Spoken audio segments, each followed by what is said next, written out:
here we are again. So you can see here you can put your different variables. So for example, I could put activity restriction, and then I could put depression, and then the next box is controlling for, and that's where you would put like age or whatever variable for a partial correlation. Now I'll just show you what it looks like for the bivariates. You have 3 options. You can see here, Pearson, Kendall's, Tau, and Spearman. And the rest of the different correlations either require calculation or just a different way of interpreting it, okay? Notice that you can do all of them at the same time. And often you'll find that there's very little differences in actually which ones you do, I'll be honest, but there can be. For example, Kenny did one, we did incorrect correlations for a bunch of things, and then when we ran the one we really should have, one thing was significant that hadn't previously been. So you do have to be careful about that. All right. So Spearman then is very similar, but in this case, the data can also be categorical, ordinal, okay? So I'm just going to give you some examples of sociodemographics, and I want you to tell me if it's ordinal or not, okay? Is gender ordinal? No, awesome, good. It's nominal because it's just 2 categories, right? We all know which gender is better, but we can't really rank them that way in a statistical analysis, right?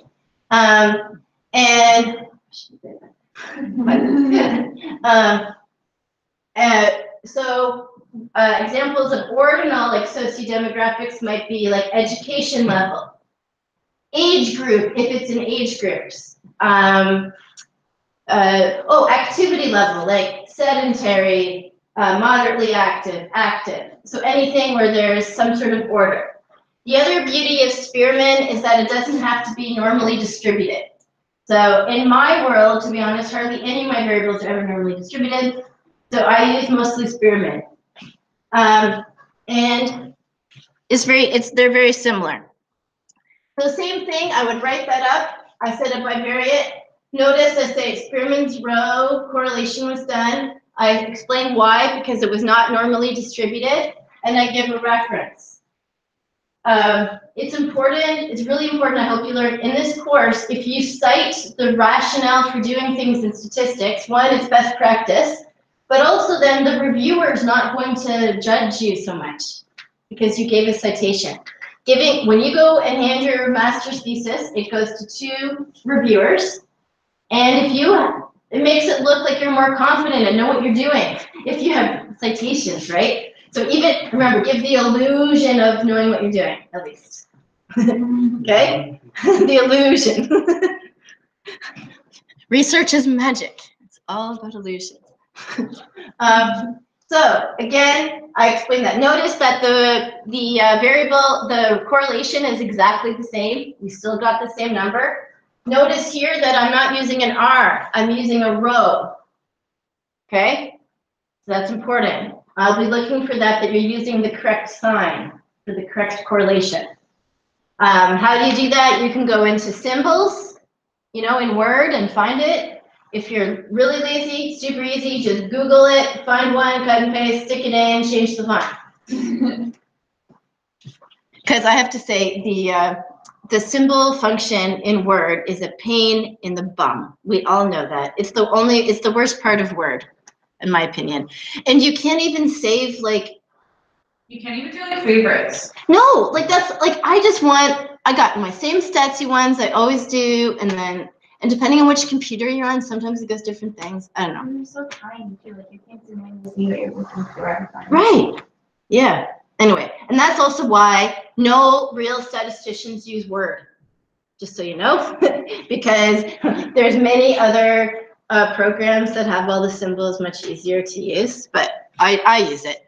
But I just have, I'll be honest, I have a Word document, and I just have all my symbols.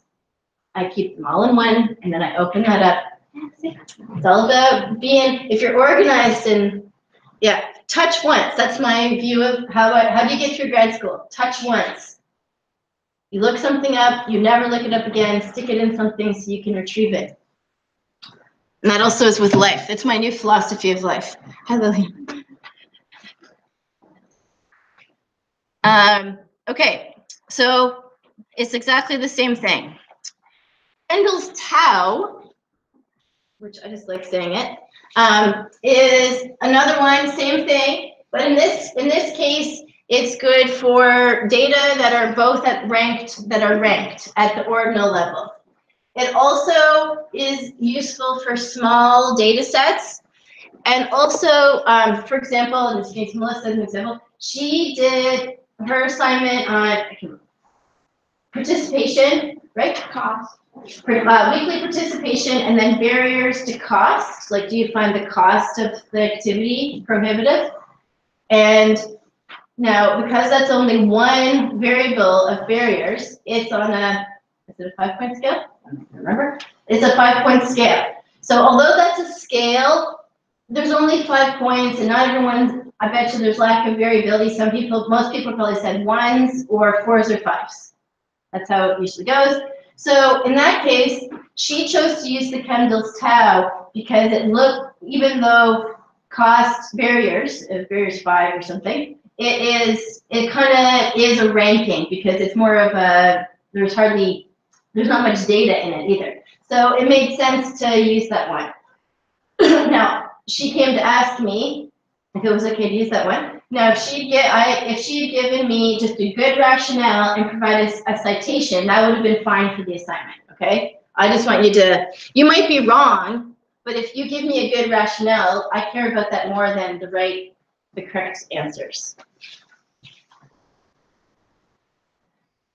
Then you have a point by serial. Okay, notice it's an R, but with a subscript PB. Do you guys know the shortcut to get your superscripts and subscripts? No. No. I learned this from, I forget his name, but he was in my very first 6000 class. Jacques. I remember his name now. Jacques. There we go. Thank you, Jacques. He was a computer guy too. He worked at the Commons, I remember. Anyway, this changed my life. By the way, if you have any shortcuts, I collect them. I don't know why, like I love them. All right, I'll just make it so you can see this bigger. So our DB, you highlight what you want, Control Shift, okay? It's a toggle, use the Control and the Shift, and then you find your plus and equal sign.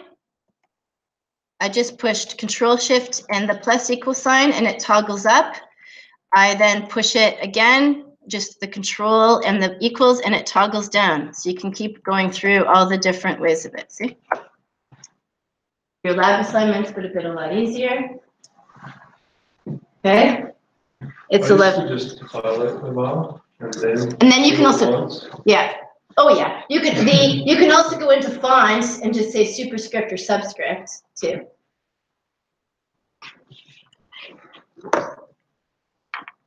I remember, I'm very good at Word and computers and stuff, or not really computers, but like Word, Excel, all that kind of stuff.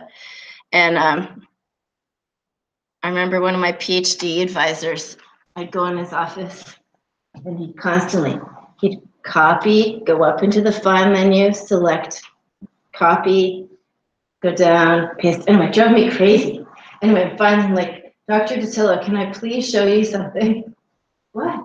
Anyway, so this wasn't even that long, like it was, 2003. Anyway, he was still doing that, and he didn't know the Control C and Control V. Anyway, and then he wrote it down. Oh, I'll use that. Dear. I just think of it, how many times does it waste your life? But as an example, some of you might not know, in 6000, I'm surprised how many times I've had people hand in papers where they've hard returned the double spacing for a 10-page paper. I mean, physically, do you know what I mean?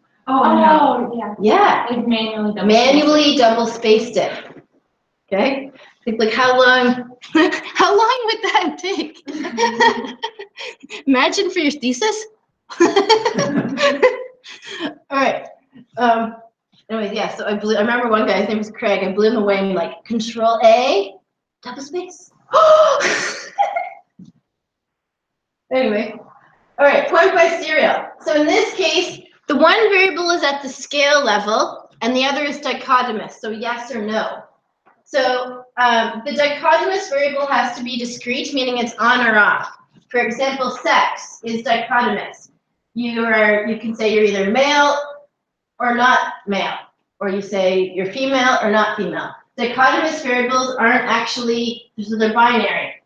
So for example, sex is not really male and female, it's really one is on and one is off, okay? Or for example, in the one you're doing for your assignment, eventually I had done a calculation of what was active and inactive. So active, inactive would be binary, dichotomous. And what is the problem when you're interpreting this is that you have to care about the sign of the correlation, because it's only referring to the one. And I'll give an example here. So all you have to do is you run a Pearson correlation, and it doesn't matter if it's normally distributed or not, okay? But you have to be careful how you interpret it. It is telling you, the correlation is telling you what it is between your dependent variable and whatever the one is. So in my example here, where my dichotomous variable was dementia. So does the caregiver have dementia? Yes or no? Okay. Interestingly, by the way, there's a whole bunch of data in that study, like 100 zillion variables. This was the most important variable in that study. It had the most influence. It had the highest R squared value of anything. So when you interpret it, then, so here I'm getting a 0.210. So what that means is that since I look, what's my one? My one means they have dementia. So this means then for people who have their care recipient has dementia, it is positively correlated with depression. Okay?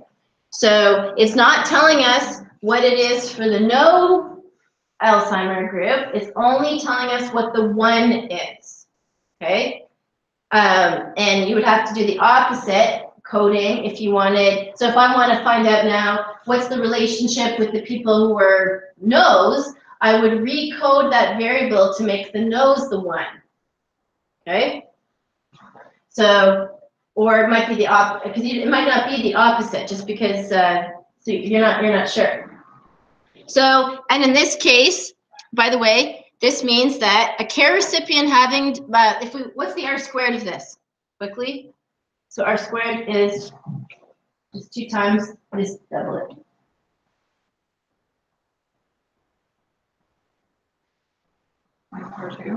Yep.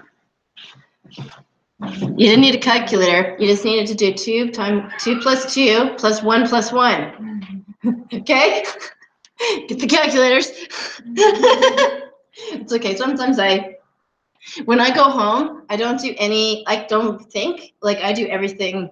I'm like, turn my brain off. And although this is unrelated, but my son is in grade 1 and he received flashcards for the rest of math curriculum. Okay? I love flashcards. And it's like 2 plus 2, 3 plus 3, that pattern is what they're learning. And then 2 minus 2, and then 1, anyway. And then the highest level is like 9 plus 1, and then there's a couple of minuses. Anyway, this is what he's supposed to learn until June. Anyway, on the weekend, I went through them. We did level 1 and level 2. And then I said, why don't we keep going? Anyway, he did the whole thing in 15 minutes. He's a math guy. Anyway, and then he says to me, Mommy, is it okay that I'm quiet and I'm counting in my head? I'm like, yeah, that's bonus level, Jackson. And I said, but I think we're gonna have to ask your teacher for some new flashcards that are at a higher level. He said, yeah. He says he's a numbers guy, not a letters guy. Whatever, he's learning. So this would mean then, sorry, that for the R squared, this would mean that 40, that the caregiver having dementia is associated with caregiver depression, and it counts for 42% of the variance. Okay, so that's pretty high. So you can see how, but just we only had very small correlation with 2, and the difference, this is how you can see. So we would know then, for in this study, for example, the barriers to activities or activity restriction was not as important as the care recipient having dementia.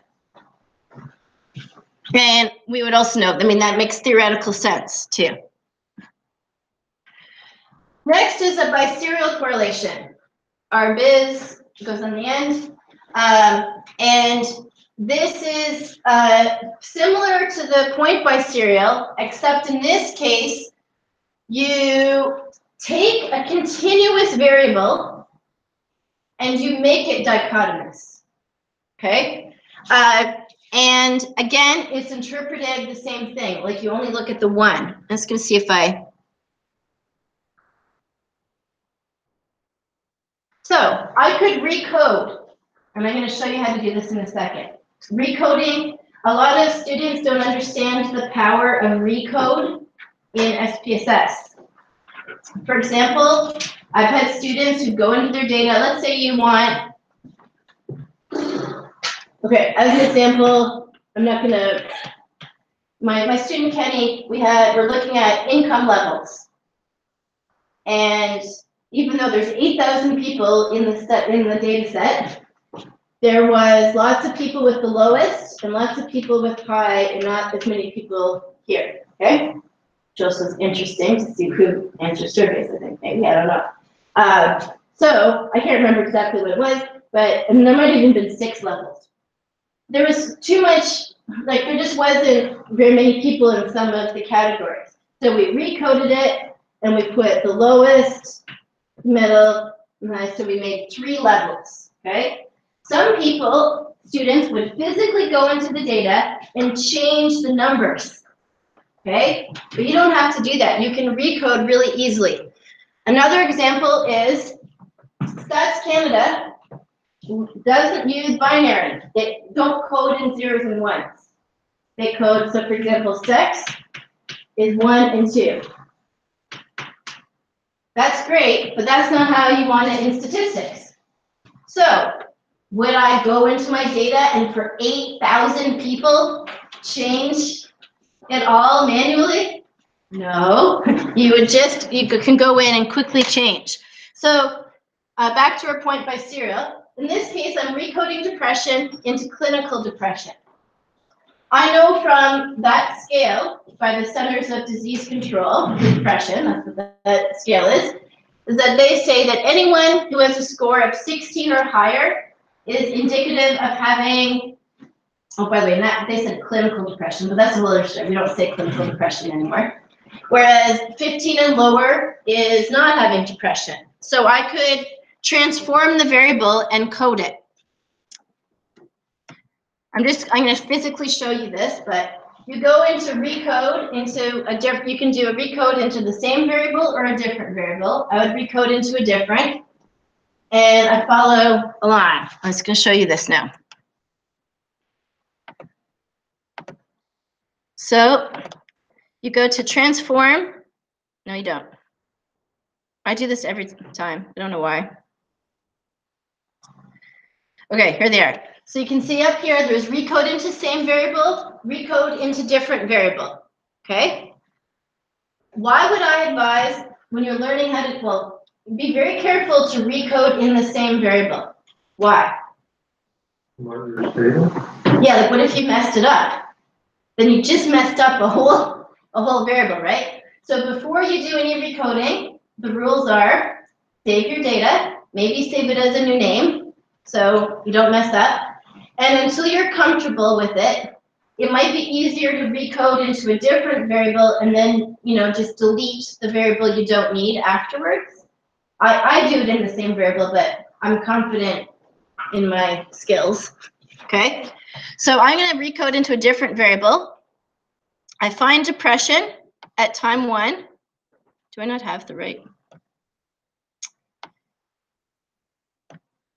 Sorry, guys. I don't have the right data set open.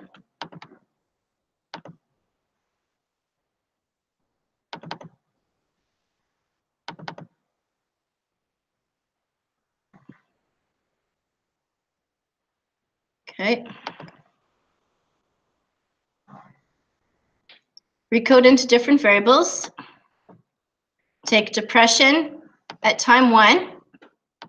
I now make this a new name. So I'm going to call this, I don't know what I call it on my slide. I'll just call this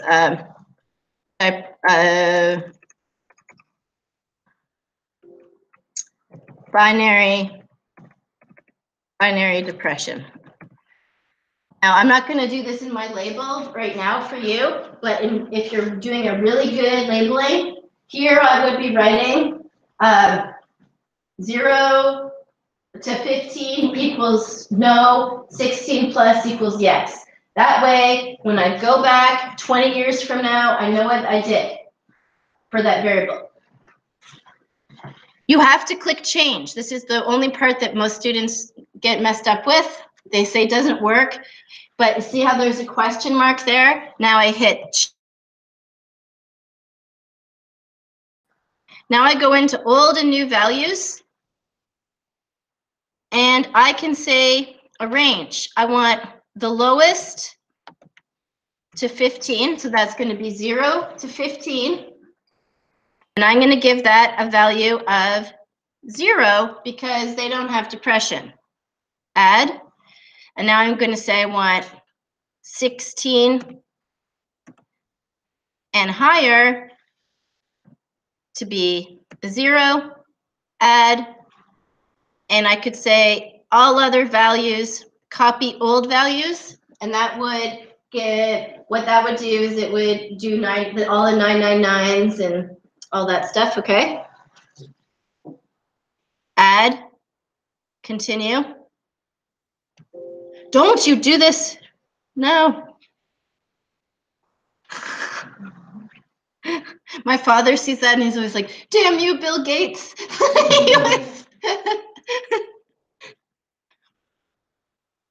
Okay, I then can go to my file and I see my recoded variables. The only thing that I would want to do here is I now have to tell SPS again what is a missing value.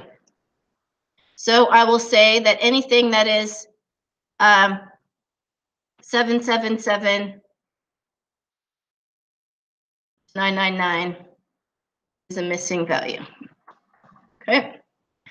Now it's going to show you the other very useful thing. Trying to find gender. Okay. Right now I have this as ones are female and 2s are male. But I actually think it looks like I've already recoded this once. Shoot. Okay.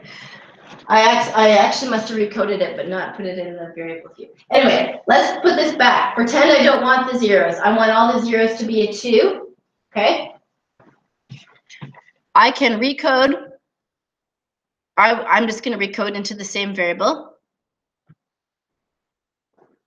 I pick my caregiver sex.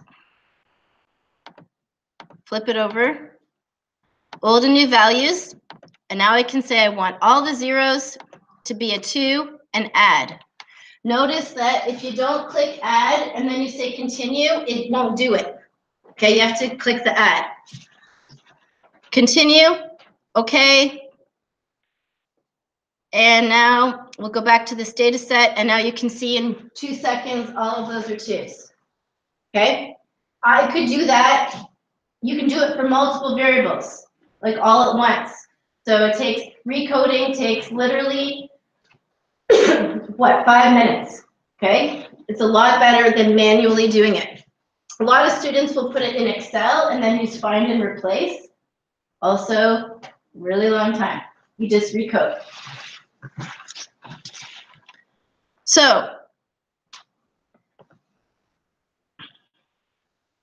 and I'm just saying, Melissa, I'm sure there is, you should look into that for R because it's a very useful tool, okay? Very. I probably recode every week. I'm here reminding you to update your information in variable view so that you know what your variables mean now. Okay. Now that we've recoded, we actually have to do math for a biserial correlation. And you have to look at the means, and I'm not going to go through all of this. So a lot of people don't do this. Why? Because you have to use math, okay? But all I do is, pardon me, all I do is I personally just developed an Excel macro for this, and I plugged the values in and it poops it out. It's not hard. What was I doing? Oh, I was showing you a partial correlation here. We're going to skip that because so here I'm just showing you that I've done activity restriction in sports and recreation depression, and I'm controlling for something I can't read. I'll tell you what it is in a second. I'm controlling for activities of daily living. How many activities of daily living does the caregiver help the person with Alzheimer's with? Okay, so in this case, I can run a variable where I'm controlling for these. So that way, I know in the end here that this value then is. After controlling for the other two variables, you get a partial correlation. I don't expect you to do that. It's just, for the SPSS, if you know what you can do, it's just you just need to know all the features of it. How did I learn SPSS? We had a Learn SPSS book that had a hard floppy disk. That's how old I am. And I went in on the weekends, and I was the only one in my class that did this, but I did every single tutorial of the entire book. And I enjoyed it, though, okay? And that's why I know SPSS really well. I still have people phone me because I can be in the shower, someone can call me, and I can tell you exactly how to do something in SPSS, you know? I know it that well. Okay, are there any questions about correlations? Okay.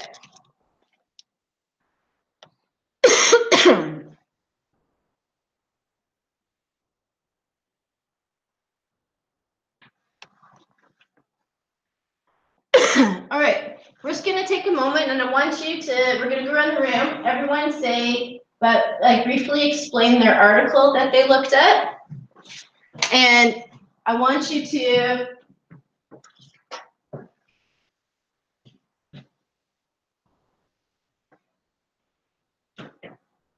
tell me about the, so just, brief summary of what they did.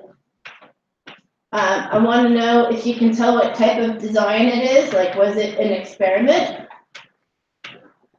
What type of sampling did they use?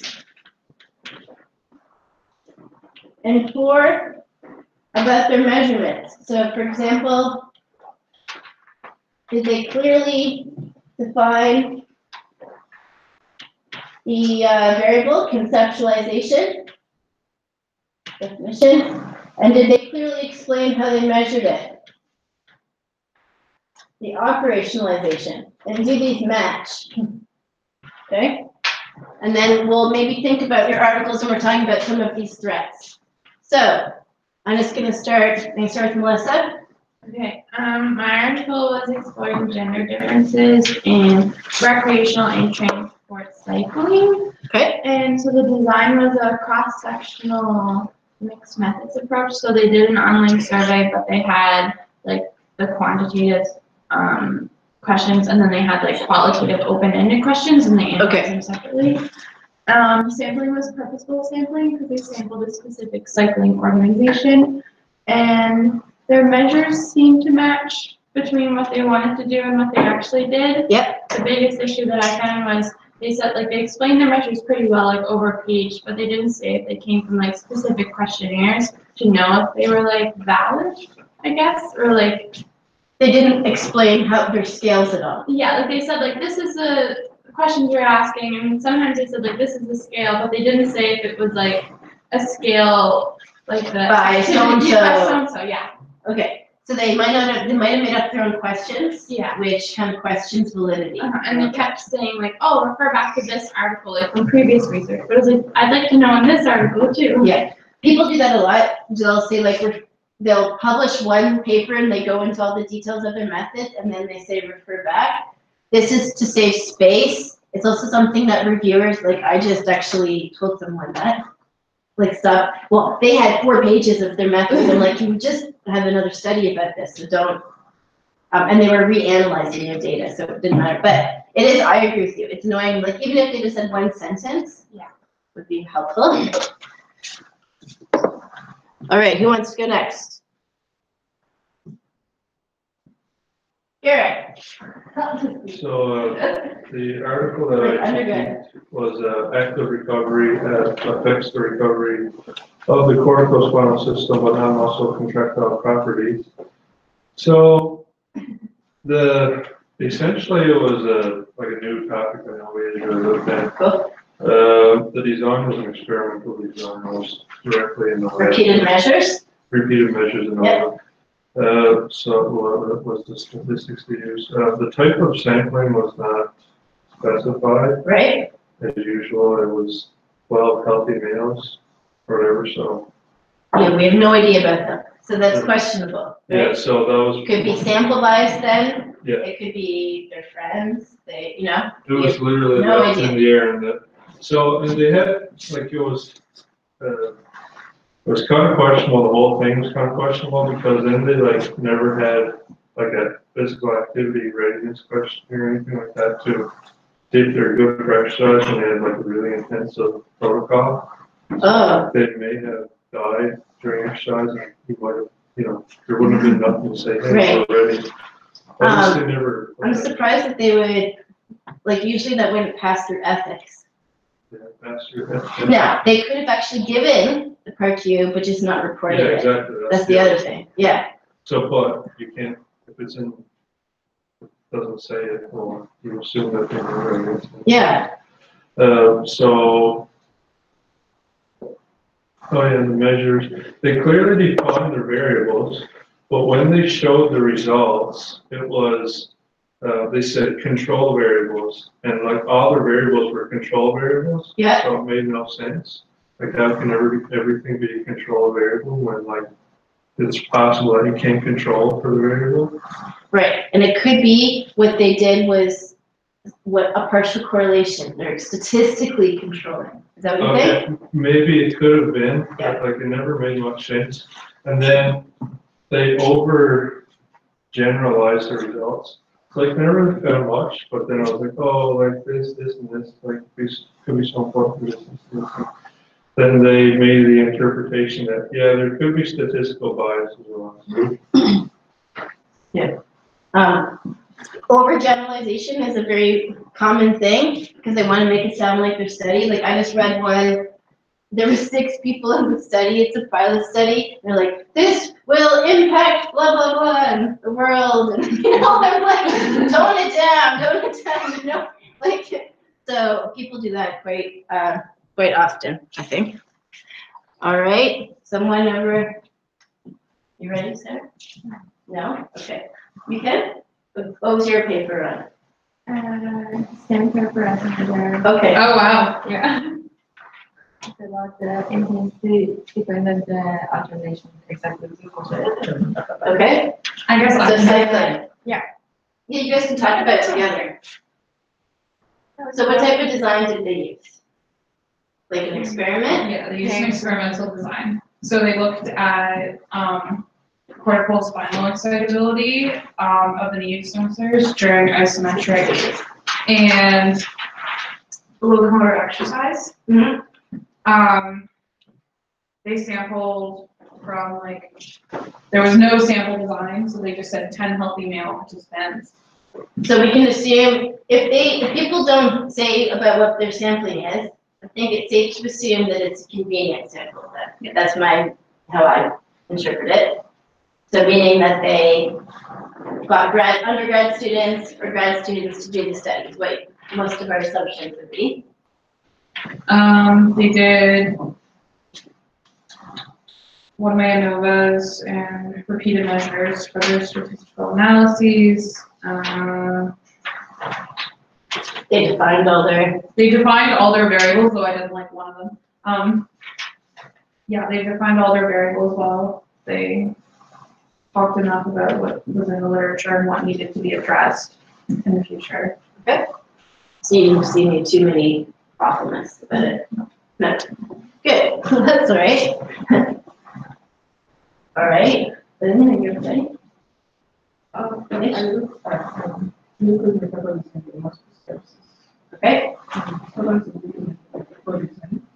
The design was experimental. Okay. It used a sample size of 610. Okay. And that would have been purposeful because they're looking at people with multiple sclerosis. You can't have a convenient sample of people with multiple sclerosis, right? So they would have, how did they recruit them? Like from a clinic or hospital? Okay. We had a questionnaire. Okay. So 8 control and 8 patient. Oh, okay, they had a control group too. Yeah. Okay. And everything was, they defined all their variables? Okay, you had no problems? Yeah, that's good. That's fine. I mean, it's good when something doesn't have a problem. You don't have to find problems, okay? No? Okay, so the research was about combination of agility and plyometric training. Provided similar training benefits as combining balance and plyometric training for young soccer players.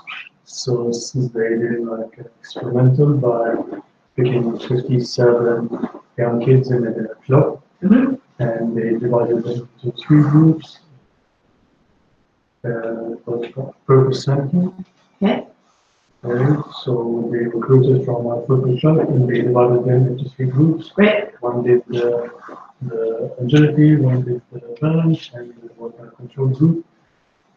They defined in detail the type of test they are going to do before and after, and all the instruments they are going to use for each test.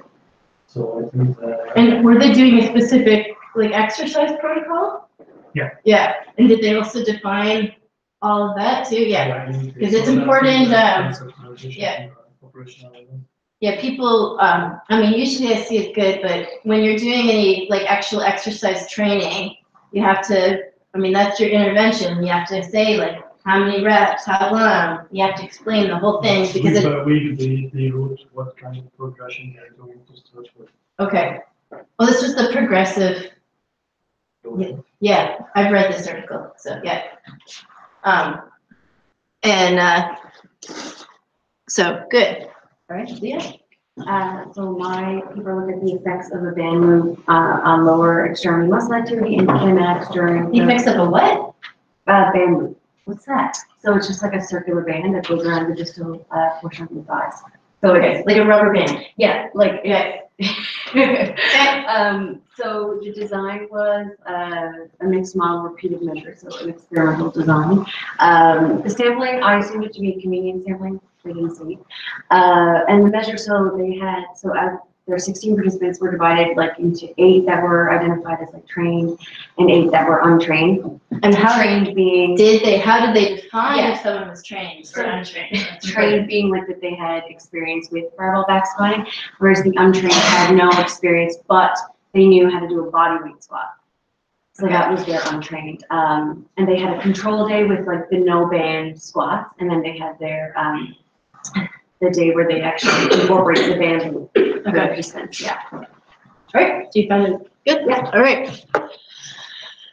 Okay, so it gives me just a little bit maybe to try to bring in to think about. Today we're talking about threats to internal and external validity, more internal, I guess. And I like this. Now I would say person, but I didn't change this to be non-gendered. But man prefers to believe what he prefers to be true.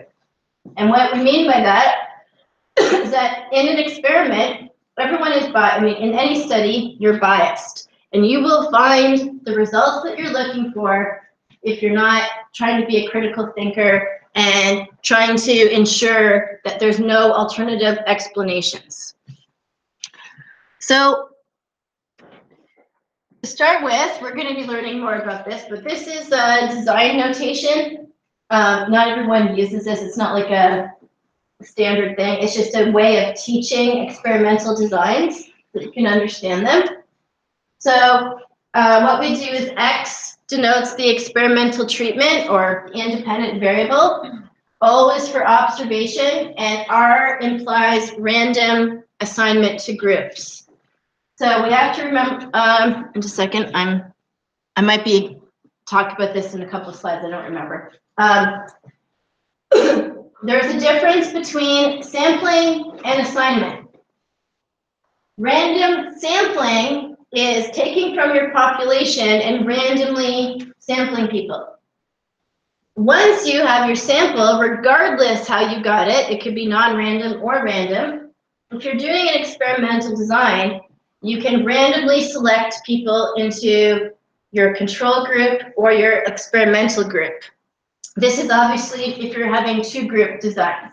In repeated measures, there's no random assignment because everyone's doing everything.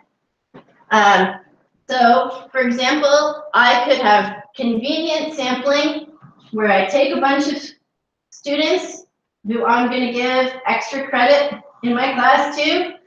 So not very, still has sample bias, but I then can randomly assign them to be in the control or the treatment. And that means that statistically speaking, there should be no difference in chance if someone's going into one of the groups. The absence of the X denotes that it's a control group because they're not receiving the X. They're not receiving the experimental treatment or condition. There's all different words. So remember in a lot of repeated measures, XFIS, we say condition. We could also call it treatment. We could also call it independent variable. They're all the same words. So it's very important that we control all aspects. So remember I've talked about you can control in a study and you can also control statistically after you've collected the data using partial correlations and all this kind of stuff. But that's not as good. It's better to have controlled for things within the design itself. So you have to think about all of the extraneous variables or all the alternative variables to make a conclusion about cause and effect. We have three conditions that are necessary for causality. So to be able to answer the question, does the chicken come before the egg or the egg before the chicken? We need three things. They have to be related to each other, duh, okay? Okay. There has to be temporal antecedents, which means one thing has to come before the other, okay? You have to collect the data at one time, have something happen, collect it after. So there is you have time one, time two data. So if you do cross-sectional data where you're collecting it all at once, you no longer have a temporal association, okay? That's why in cross-sectional studies, you cannot say anything really about cause and effect. So those are important. Number 3, though, is the most important. Lack of alternative explanations. So making sure that you have considered all confounding, alternative, or extraneous variables. Extraneous variables then are they could compete or provide some explanation for the outcome. And a second, pardon me.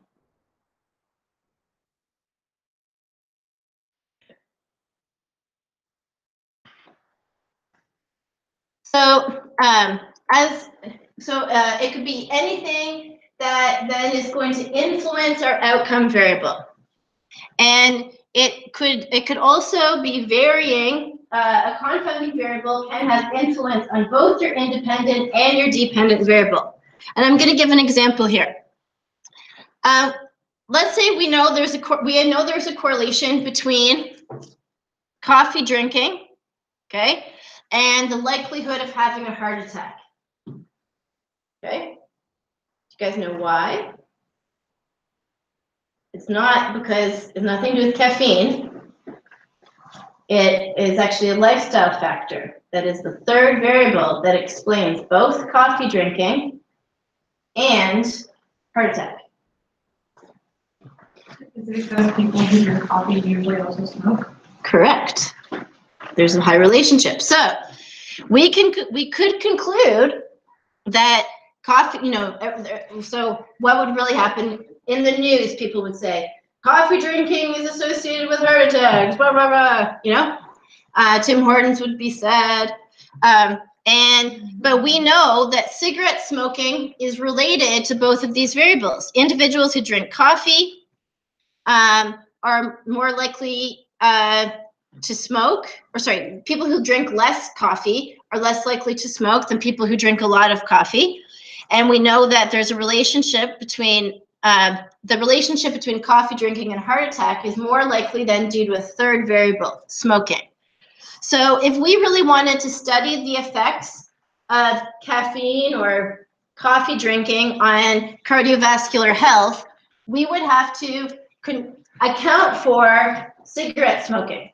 That would be the variable so we would need to ask the participants in our study to record the number of cigarettes they've done, or some studies, they use a combination, self-report, and they also ask the participants to put, if they're at home, to put all their butts in a bin, and then a wonderful grad student gets to count all the cigarette butts after, okay, to see, how many. So that's a good, my point there is to show you, like, sometimes you can add in an objective measure in there as well.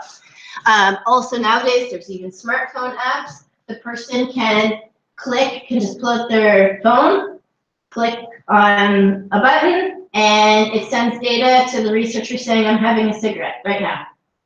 Okay, so they just record in real time what they're doing. And so when you're doing a study, you have to think about what is all associated with coffee drinking, what is all associated with heart attacks, and we would have to collect data on every variable that we could think of that might have an influence on either coffee or heart attack. So obviously not just smoking, we do blood pressure, and stress would be important because there's a relationship between people. The more stressed someone is, the more likely to drink coffee. Same with sleep quality, and sleep is also associated with heart attack. Oh, shit.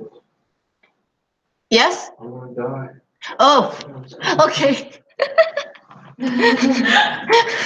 All right. It's over for me. It's over. I drink too much coffee myself. I know I do. But I go in detox sessions once in a while.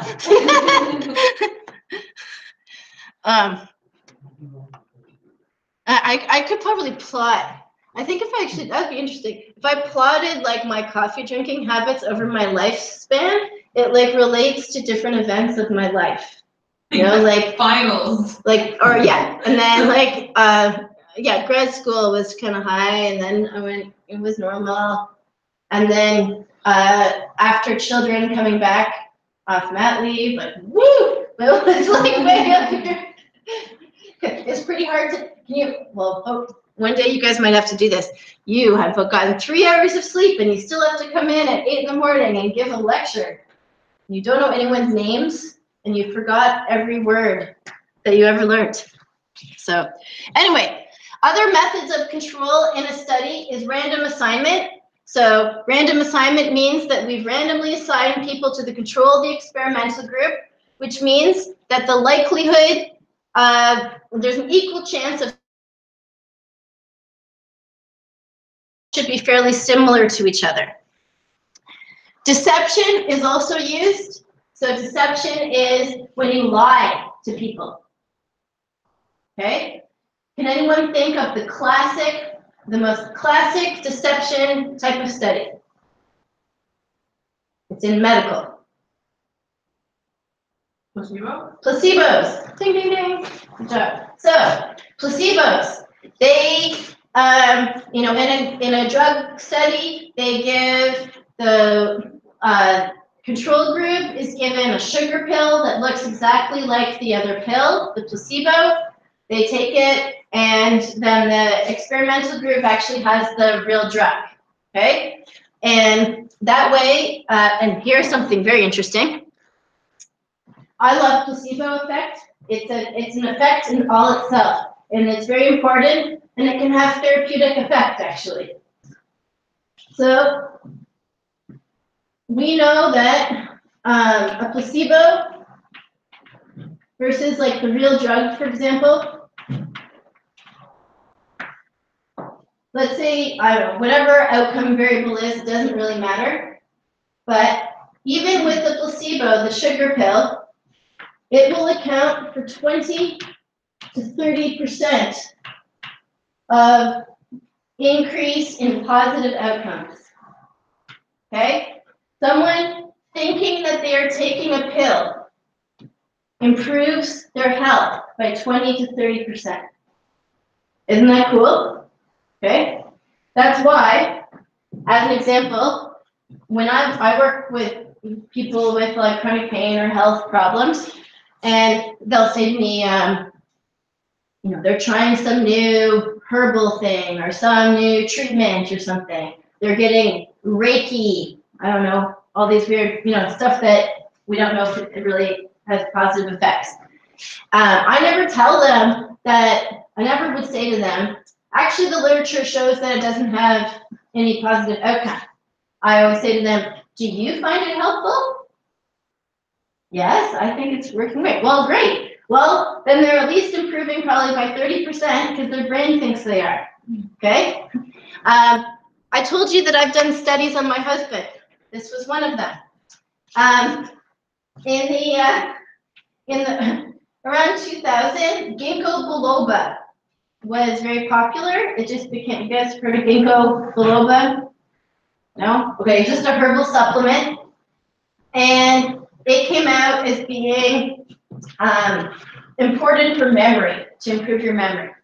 It's actually one of the few herbal remedies that there's scientific research on, and we know for a fact that it does improve memory, but it only improves memory in older adults, okay? So it has an age effect, okay, for some reason. So I knew that, but my husband didn't. My husband was working at an insurance company, and he was writing his actuarial science exams, which are very difficult, okay? So, go to work, you come home, study for 6 hours every single day, like that. So he was feeling, stress and stuff about it. So he asked me about the ginkgo biloba, and I thought, well, I'm just gonna see. So anyway, every morning, so I bought them, and every morning, I did the same thing. Here. Now we do the exact same thing. Each morning, you take his ginkgo biloba. Anyway, I did this for a year, and he passed his exams. He's like, that stuff is working so good. And anyway, he thought it was amazing, and I never, only once he finished his exams did I tell him that actually there's no research documentation that it does have any effect, but he thought it did. So, and it wasn't going to hurt him. I want to point out that it wasn't like, don't try this at home. Really? You could do it with vitamin C pill or, don't do it with others. So placebo effect is very important. Now, I have here my grade 7 science project. So when I was a young girl, I was into science, not boys, for a long time.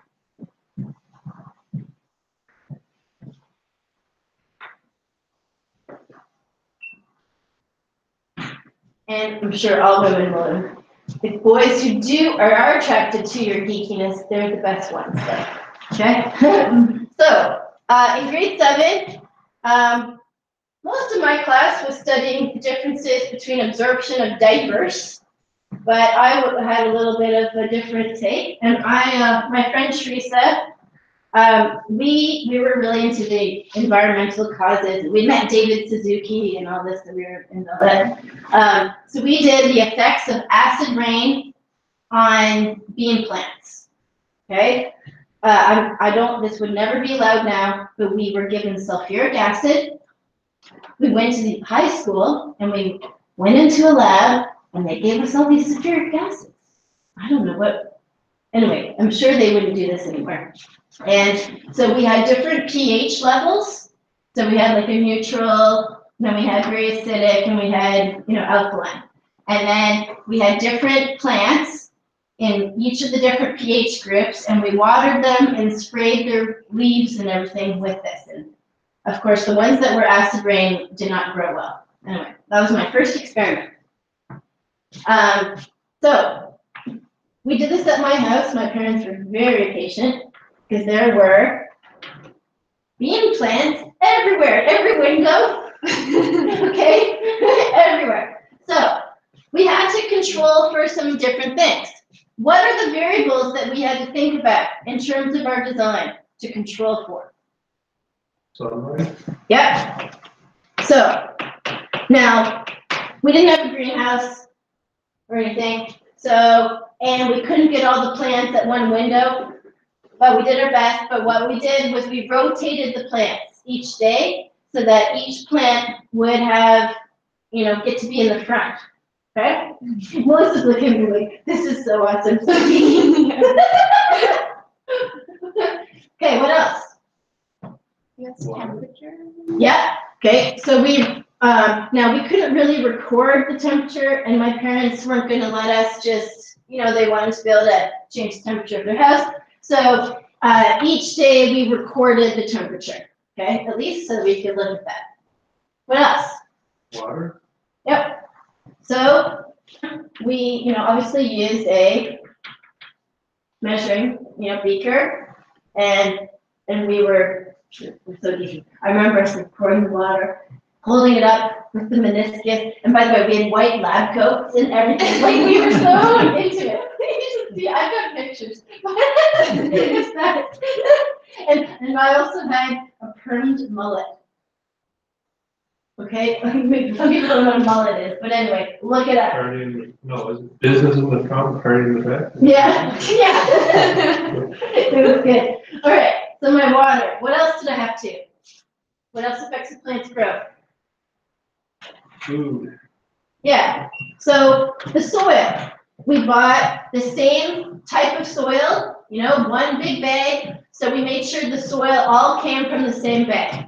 And if you're a gardener, you know that you have to do that because even if you buy the same brand name, some of them will have weed seeds in it and weird stuff, some don't. We measured the growth, okay? So obviously we used a ruler. And what we did is because we had 2 experimenters, Teresa and I, we made sure that, I did the measurements, or one of us only did the measurements. Because obviously when you're taking a measurement, the researcher can influence if you have to do it subjectively.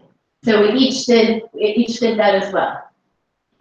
We also watered at the same time of day, so we tried to control as much. So little did I know, but at 12 years old, I was, designing a highly sophisticated study where I had, I was controlling in my experimental design as much as I possibly could. Some of it I couldn't control for example, temperature. So we just made note of that, and now I didn't do stats back then, okay? But I do remember learning Excel graphs for this thing. We looked to just see like if the plants who had done really bad or really good, like was their temperature really different? I think my dad probably like calculated the average on me or something like that. Yeah, looking back, I guess I'm not surprised I'm a professor. So we have to think about validity and reliability then. And it's gonna we already talked about this already, but very quickly. Reliability then is dependency or consistency. So is it repeating the same thing over and over again, no matter what? Now, just if something is reliable, does that mean it's valid? No. You can consistently be measuring wrong, right? And again, I'm emphasizing here that reliability in a way is not as important as validity, and yet most researchers only focus on reliability and only report reliability. Validity is the truth. Are you actually measuring what you're supposed to be measuring? We also have external validity. So that is, can you generalize your findings to a specific time, place, people, or setting? And when we look at external validity, we have to look at the sampling technique. For example, randomly selected participants, you're going to have greater generalizability than if you have like convenient sampling has the poorest external validity. So who? The location. For example, I gave this example, when you're downstairs in the lab and you're on a treadmill and profs are watching you, what are you doing? You're running, you're fanning off like you've never ran before, right? When you go out for your run in the morning, you don't run that way, okay? So it doesn't have. Same with when you measure. For example, many physical activity surveys ask people, how much activity have you done in the last week? For example, if we wanted to see how Newfoundland was active, is right now in February a very good measure of physical activity in this province? No, because no one does any, right? We hibernate a little bit. My poor boys, because the snow is melting and they can see grass, a couple days ago, like, Mommy, spring is here. We'll be able to dig in the dirt. No. I'm like, you do this every winter. We have like 4 more months. Sorry, people. You weren't here. People are scared. Last year, it snowed in June. Okay? Be prepared. We called it January. That's what I called it anyway. Yeah. And it was the coldest June in recorded history of Newfoundland. Recorded. Okay? I.e., you go, when I first moved here, I think I was telling Moses this. When I first moved here, I thought, I didn't know why everyone went on holidays in May and June. Like, kids are still in school, but the flights must be cheap, and what's with this? And then May and June came. And I took my spoon and wanted to like dig out myself. And then after that, it's a good idea if you can, to go away in May, see some flowers and sunshine, and then you come back and you see the spring happen. It feels better. It does. I personally I don't like May and June here. I don't mind the other months. Labrador, the leaves didn't move until July. Yeah, and the other thing is like you might not remember, it was last June, it was really, really warm at the very beginning of, end of May, and beginning of June. And like my friend, he's a farmer, he planted, everyone was planting, and then it got so cold, so he lost like, I don't know, like $3,000 in like seedlings and stuff. And that's why if you buy local vegetables, you would have noticed last summer that a lot of stuff didn't grow because it all got killed. But they played Russian roulette with Newfoundland winners, so it's their own fault, I guess. So the time. So internal validity is no errors in the design, and threats could be possible errors or alternative explanations. External validity, can you generalize? You guys can see it. We've talked about this. So we're gonna stop here to have a break, and then we're gonna go through each of these different threats, okay? And Josh, if you can hear me, I'm now going to, oh, I can't pause it. I can't pause it. It doesn't pause. Sorry, you're gonna have to just go get a coffee, Josh. Yeah. I wish you could pause it, but you can't. It just says stop. There's no pause. Like, I was sitting there, like, I went there, like, 9:15. And then 10 o'clock, and I'm like, okay, yeah, I really gotta go. We had a lot of fluid. I had a lot of fluid. I'm looking at all justifications to Cuba right now. She was telling me this last night. I know, because she was like, I can't wait for spring, and I'm looking at her, and I'm like, my we don't favorite. get a spring. Like, I'm like, on the farm, I love spring because everything grows and it's perfect. And I'm looking at her, and I'm like, And the hay's starting to grow, and then she looks at me. And I don't want to talk to my family at the time of year. Like, I don't care about your daffodils coming up. Like, oh, and you have to, that's the only nice thing is if you plant bulbs here, the bulbs do come up with snow on the ground, but you can see them. But I try to, yeah, I like, and actually it coincides well. Here, conference season is May. I mean, in North America. So it's actually good time. Get to a conference, do you can. Do we even have the options here? For conferences? Yeah. There's one next May. If you have your data collected and analyzed by September, I think Ryan said, you can go. This coming? Well, next May. There is one this May, but like, no, so you chance to call like Sean and Bazaar, maybe. I don't know about it. That one's in Orlando. But the next year, it's in San Francisco. No, I don't know. That's the, I know this only because I've been reading their CDs, okay? Okay? I'm not promotion intended. Yeah, it's a Society for Neuro something. Yeah. Yeah. Kevin knows the speaker. He's a keynote. One of them. Yeah.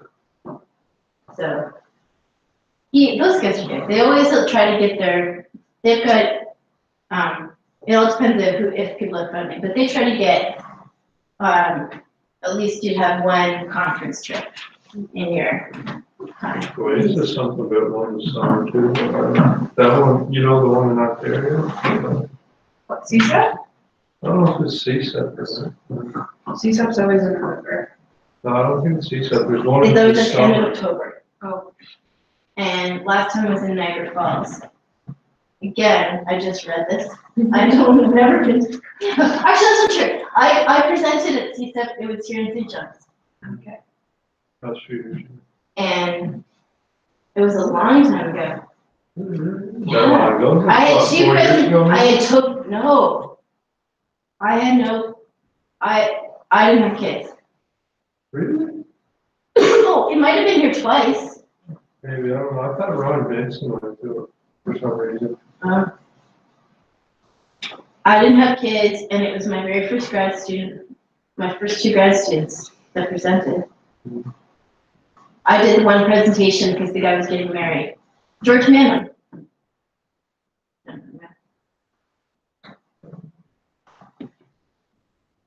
Anyway, they didn't even care about research. It's like, I'm glad it was really weird. It was weird at conference. Maybe it was just the session that I was in, I don't know. But they didn't care about stuff. And I didn't, and also they didn't care about, it was like sports psych and stuff. But Yeah. anyway, I went and I got a meal. I had to pay for it. Right. But I remember not staying for the conference. I remember like, these people don't care to talk to me. So. Yeah, they were, just the people, maybe it was because it was out here. The people, it wasn't a lot of researchers. It was mostly like very, like the applied people. They have there, some a lot of- symposiums, you know, so Mhm. everything is based on symposiums and different things. I can't wait to like spend my April and May in October. I'm very jealous. What are you doing? That's where I'm doing my data collection. I'm doing it at Brock, quilt my poems. There you go. So I get to enjoy spring this year. Wine's yours. Dwayne was like, I'm gonna like to take you on a wine tour. I was like, okay. And you may not know this, but the St. Catharines isn't quite Niagara region, but the Niagara region is the warmest place in Ontario. It often has a 10-degree difference. That's why the wine is grown there. Okay, so like I have some family. My sister lives there, so they will be planting their vegetables a month before other people in Ontario plant. As an example. Another thing interesting about wine in Canada, I didn't know this recently. In Canada, because we don't have a long enough growing season, they add sugar to the wine. And so there's people at the wine contest or whatever that are mad that Canadian wines are in the contest because they have additives. Can't just enter the contest as a dry one. No. So anyway, I don't know if I've ever known, like I would have to do a taste. I don't know if I've ever noticed that Canadian wine was like more sweet or anything. Ice wine is, but we're allowed to do, people like our ice wine, but snobs don't like the Canadian wine. People home make wines out of all kinds of weird stuff. I know, I've never been anywhere where there's so many weird stuff here. Dandelion wine and Like, yeah, there's. elderberry wine. Have you ever, like, seen, you know, like the dyeberry trees? Yeah. Like, they make wine out of those, and like, they're super strong. Like, You can make wine out of those things? yeah, like, that's the common wine. That's like a new trend, yeah. It's super strong here. I've never tried it, but. You can't eat the berries though, they're so You disgusting. you can't eat them, but they taste like shit. They're so bitter. Very, very. We call them bird berries at my house, only because my kids, we have a lot of berries, and we have also a lot of, Saskatoon berry trees, which Newfoundlanders don't even eat, but anyway, and we have a lot of berries in their backyard. So our kids would eat in berries all the time, and then, so we just say bird berries for the ones you shouldn't eat. Yeah. So, people use that tree, the dogberry as like some people use it as like a sign of how much bad the winter is going to be. I don't know if it's true. Too much snow or too much frost, one or the other, but they can't decide which one it is. Sometimes there isn't very much, berries. I've noticed that, but I personally haven't even noticed any birds eating the berries. That's the other reason why I didn't think we should eat them. Everyone, you should check your email after this class for seminar today. There's instructions on what to do from Dr. Fuller. So it's not gonna be there to do it. Do it on your own? Do it on your own. Okay. Like, Don't email him and say, Angela wished you had told us this so we could have flipped in a little bit. We could have started at 10. You can go over to the phone. No, I don't think so. Well, I'm just gonna finish this, but don't make plans yet if that's what don't make lunch plans yet, Heather, No, okay? Kevin wanted me to come down to the lab, that's Oh. Tell him to hold his horses. why. This is my time. All right. And just, by the way, to say that, the last couple of years since this happened, and I'm gonna say it makes me mad. okay? People skip this class because of the exam in Kevin's class. Don't do that. I notice, I'm mad, don't do it. Be organized. Anyway, last year I didn't help any person who had a question if they did that, okay? That was my very mean way of dealing with it, but.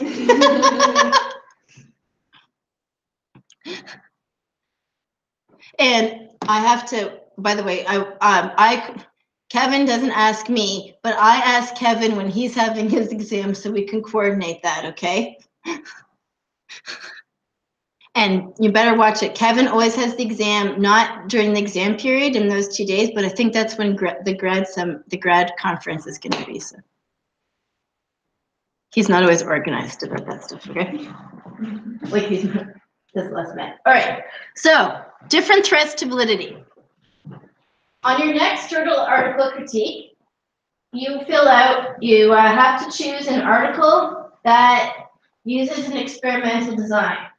All of you, very easy. You're the only one that might have to dig a little bit, okay? Just put in your key searches, keywords that you want, and put experiment and a full code, something, okay? So you are going to be needing to consider every single one of these threats, and literally, I'm not going to show you the sheet, but what I'm asking is literally, I just have a table, it's got these threats, and like selection, and you've got to put a couple bullet points and some references, okay? Like it shouldn't take, this is not, I used to have everyone write all of this, but as I said, I'm trying to reduce your writing and my grading a little bit, and make you focus a bit. In your methodology critique, I'm going to be looking that you look at each, all these different things. So I expect to see these words.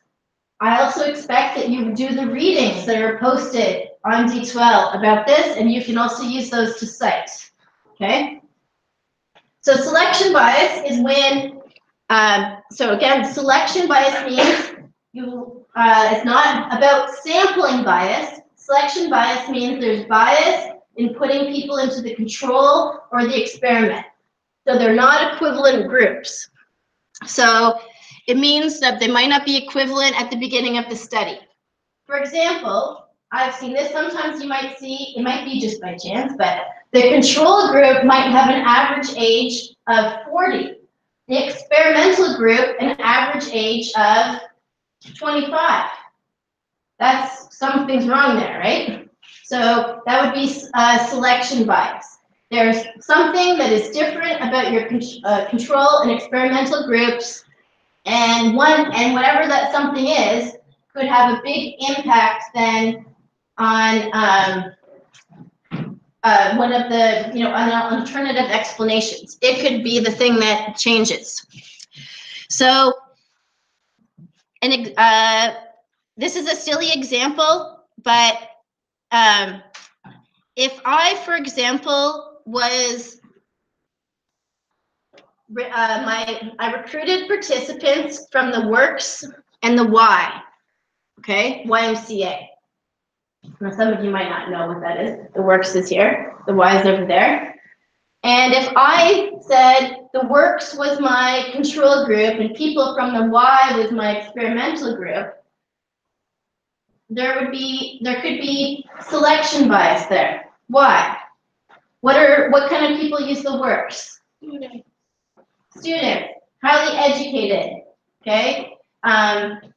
It's also cheap. There's no financial as much. Well, I don't know how much you get there, but relatively cheap, okay? People at the Y. Now, it used to be, it would be more low income, but you gotta make a lot of bloody money now to go to the Y. So I can't afford to go to the Y. But you can also, they do have low income. But that's gonna be different. There's going to be not as high of education. There's going to be a greater variety of occupations, education levels, income levels. So we couldn't compare those two groups. So instead, it would be better, we collected our participants from the Works, we collect our participants from the Y, we mix them up, and we randomly select so many people from them all, okay? Obviously, this is obvious, but I'm just stating it here. Selection bias is not a threat if you only have one group, okay? But I'm pointing that out because sometimes people question if they have selection bias. But if you have repeated measures design, one group, you can't have selection bias because there's only one group. It doesn't matter.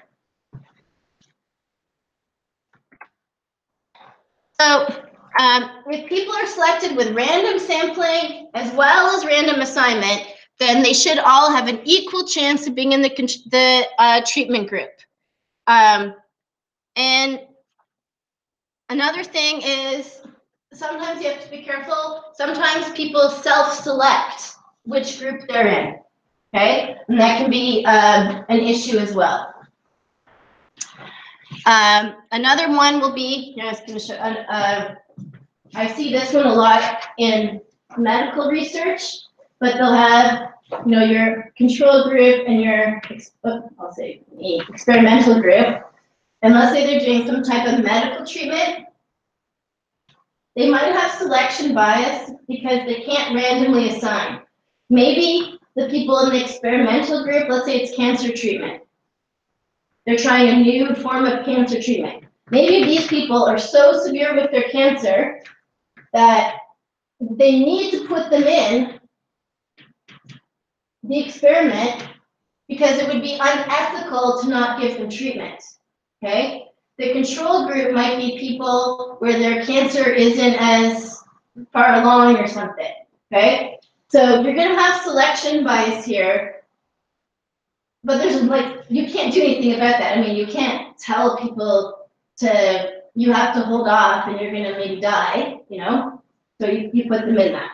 So, and by the way, just so you know, what you do in ethics for this type of thing is you always say, if the treatment has a positive effect, then as soon as you know that, and your study's over, you then offer the treatment to the control group. That's how you deal with it ethically. Same with exercise programs. Let's say you're doing I'm going to use multiple sclerosis. You're doing an exercise program for multiple sclerosis. You have some people in your control group, some in the experimental. They might actually self-select. Maybe they have to self-select. But then after the study is done, you give the exercise protocol to the control group. And that's how you deal with it ethically.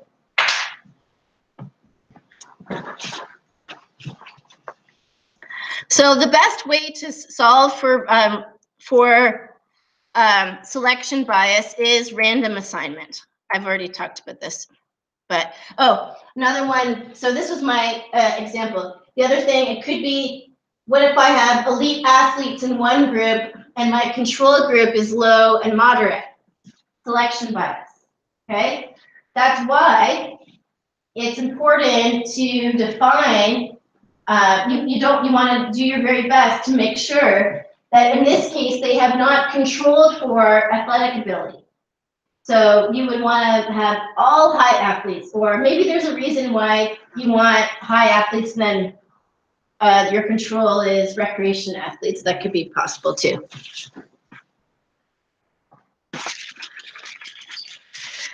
Then we can have history effects. History effects, I want to point out, this does not refer to the history of the participants, okay? Every time, I always have someone on the next assignment say to me, they didn't record the history of the participants, like caffeine consumption, smoking, blah, blah, blah. Those are all good points, but that's just not controlling, not collecting information that could be alternative explanations. This has nothing to do with participants. It's not participant history, it's history in the moment, okay? So it's an unrelated event that influences the treatment group. And if it is obviously a threat for one group, but not for two groups. And why it's not a threat for two groups is because if the history event happens to both groups, then they're comparable, okay? I'm gonna give an example. There was, when I was, I started my PhD a month before September 11th. I just moved to the States. Great time to visit down there. And quite funny. Anyway, even though I was Canadian and everything, like we got randomly, I used to have to go to the airport 2.5 hours before the flight because that's how long I'd be in the security. Like they would look at everything. I even would have to take one time I had to take all my toiletries out and put all the creams on my face. It was really weird, like really weird stuff. Okay? Like I remember like saying like, if I had like toxic stuff, we would all be dead now because I opened it in front of you. But anyway, but I didn't say that. You wouldn't say that, but anyway, it was really weird. So there was a study being conducted at the time looking at the resiliency of grade 4s, or no, grade 8-year-olds, okay? Looking to see how does that age group cope with stress. So they had started the study in a year before and they were following them. All of a sudden, the study took place in New York was one of their locations. It was a multi-center study, so they had some kids in New York, some in California, some in Florida or something, I can't remember. Well, they were measuring stress. What would happen to a kid who was in New York when the towers, blew off? They might be a little stressed and not understanding, right? So that's a massive history event that impacted the whole study because it only happened to the New York kids and not the kids in the other centers, okay? So they had to record that. Now, interestingly, what they did is, Dan Fuller would call this, it was a living experiment. So they changed their whole study, and then we're looking at resiliency in the face of, a massive event, okay? And little kids think differently. I remember one of my profs, his child was 8 at the time, or 6, and they had the news on. And at the end of the evening, of course, they keep showing over and over again the plane going into the towers, right? And at the end of the night, the boy was sad. It's like, why do those people keep hitting different buildings? So each time he saw it on the news, he thought it was another one, like he didn't understand, right? So kids think very different.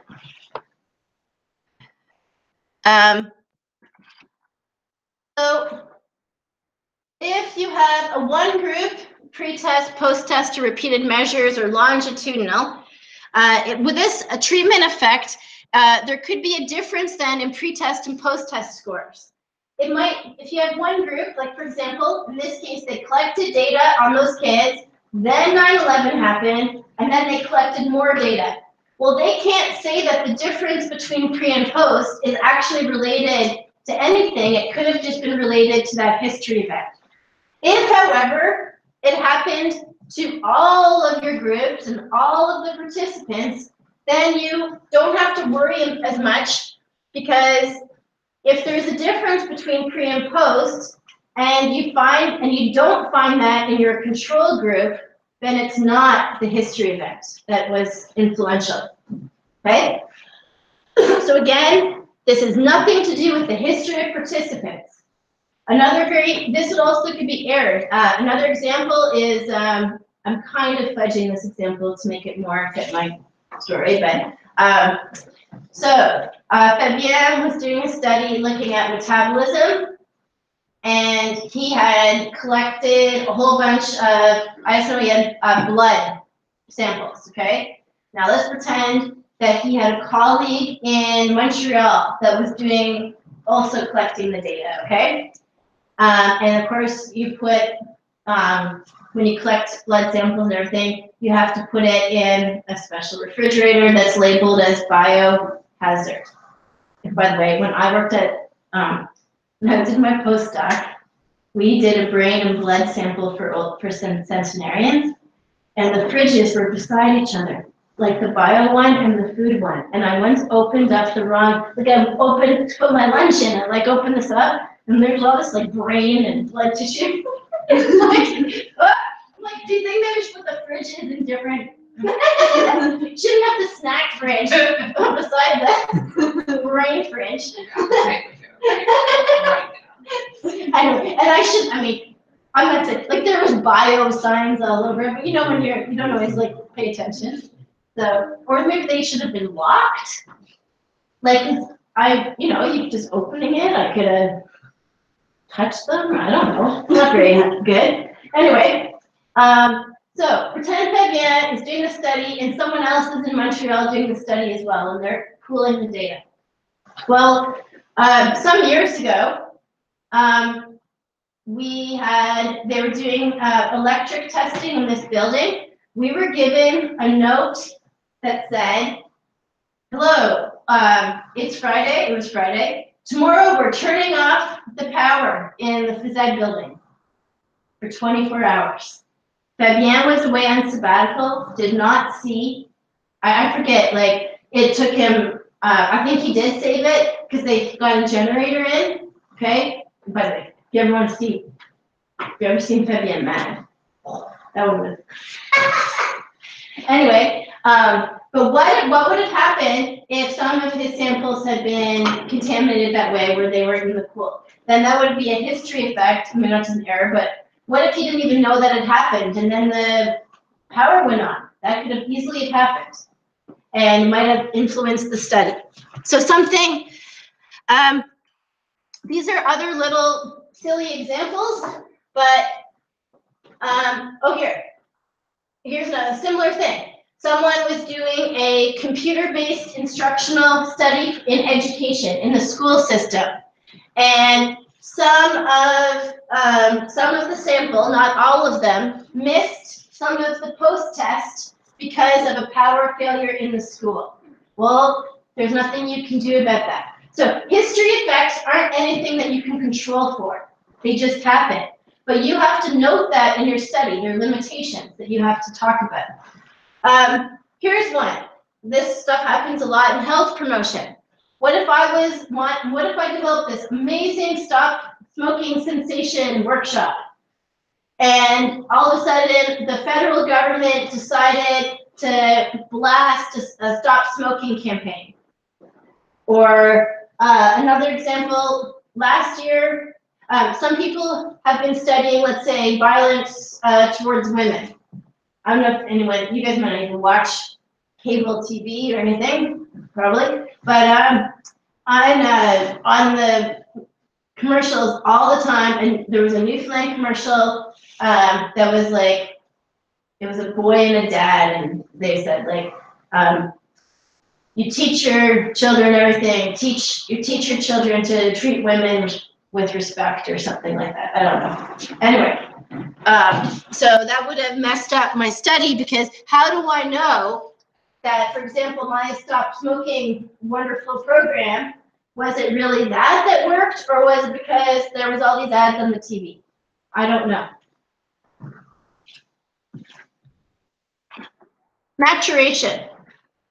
Maturation is to mature, to change, to develop.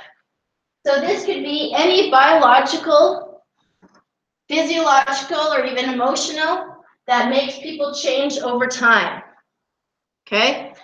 Who is more likely to change in a study? Who's going to have rates of development or change faster? Okay. Children, and at the other end?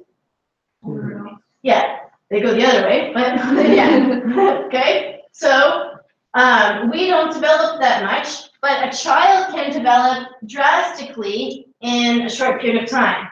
An older adult, you saw in my caregiver study, 2 years, half of them were dead. You know, that was a big maturation, I guess. But unfortunately, and this is in particular a threat to one group. Why? Because if your subjects mature over time, you don't know whether it is because of your treatment, or is it because because they just changed, right? So, you know, is my child is learning to read right now. Is it because of my awesome instructional abilities? Probably not. It's probably to do with the fact that he's at the right age of development to be reading. I have to stop writing things now. All of a sudden I can't. I leave notes for my husband, or like I have, no more changing. And you can't spell words either. So my parents, they used to, you know, a lot of people just their dog. They don't, the dog learns the word walk. And then, so my parents would start spelling walk, but then the dog learned spelling of walk. So, anyway, so in a two-group design, you're assuming that the people might change at the same rate. So it's not as big of a deal. However, if you have selection bias in that your experimental and your control group are not equal with each other, then that would be a problem. But even in repeated measures designs with one group, you still don't know without a control group whether or not what you have, your treatment is really had an impact on the outcome variable, or it could be that just people changed. So as an example here, we were like, this study was looking at in first grade and a learning experiment, let's say it was on reading, but it might not just be that they mature, it could be just their rate of, you know, at the developmental stage that they're at. We know that in first grade, kids don't pay attention to anything after 45 minutes. Personally, I've found that with 25-year-olds as well. But it is, you know, it is nothing to do with that the learning experiment wasn't effective. It could be that it just wasn't effective for those first graders, especially if you're comparing different grade levels. So when you are when you're doing a study, you don't have to care about this as much if everyone is at the same maturation. But also, when you're looking at children and kids, the other problem is you can't group them all together. There's no average, right?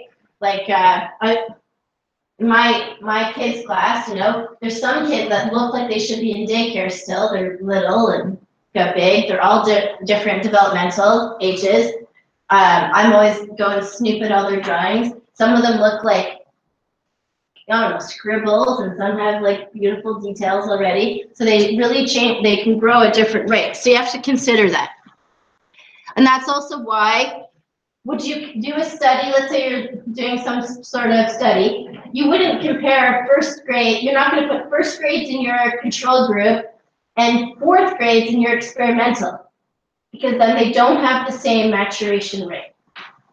Same with older adults. You should never look at age with an older adult, you look at functional ability.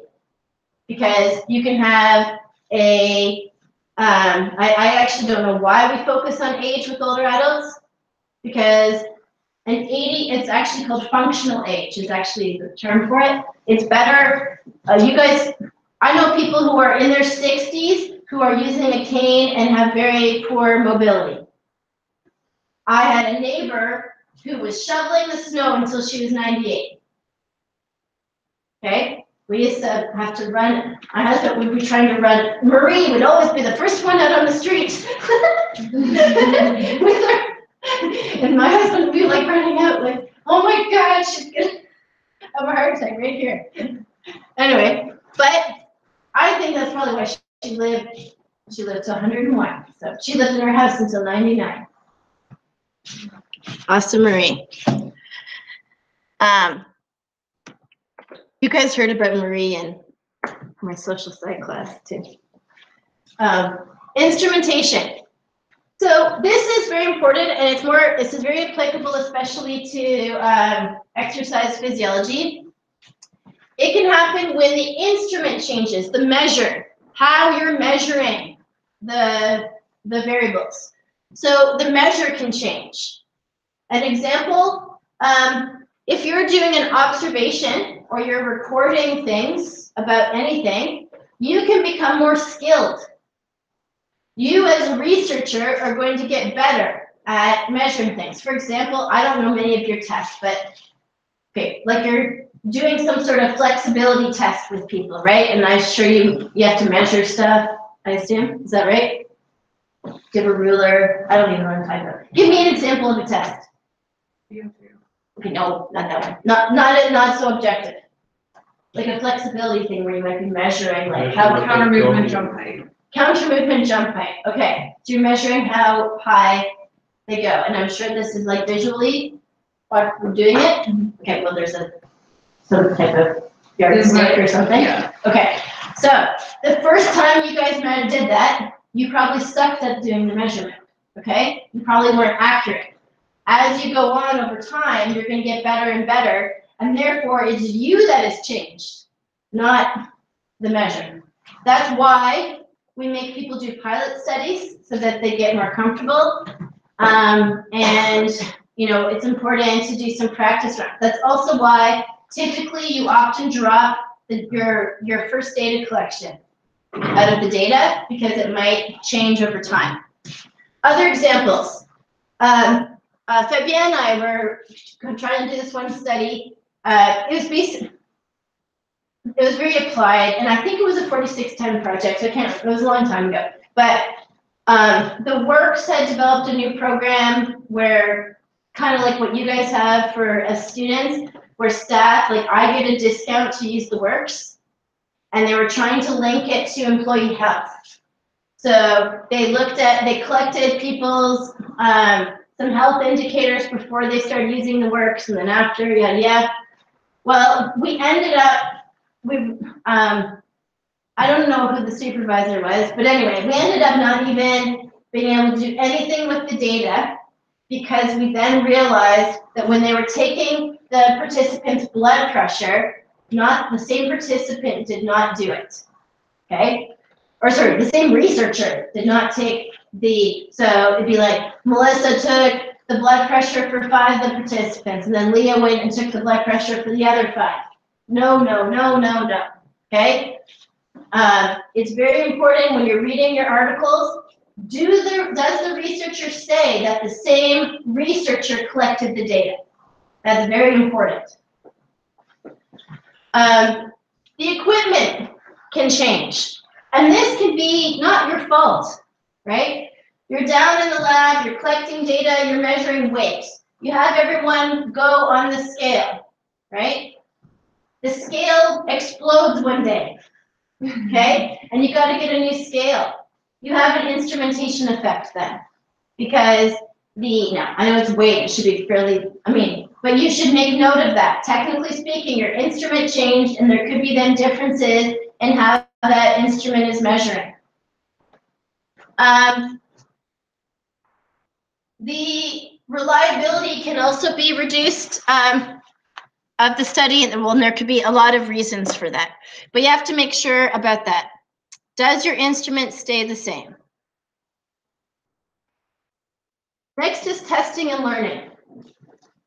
So this happens when a pre-test itself affects the experiment. Oftentimes,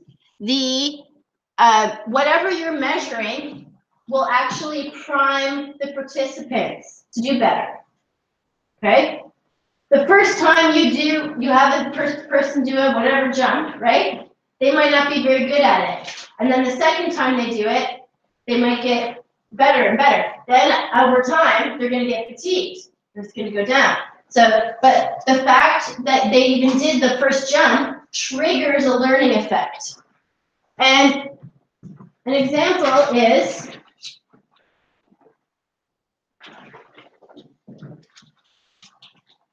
let's say in this class, I wanted to do a study on how awesome is my instructional abilities. Okay? So, I would, and this is how I'd give you a learning tool. Let's say I give you an exam. I give you the 6,000 final exam on the first day of class, okay? And then I give you the same exam, the exact same one, on the last day of class. Obviously, you won't do very well on this one. You would do better on this one. But regardless of who was the instructor, you are going to do better on this exam just because I gave you it once before. Okay? You have been primed. You have learned.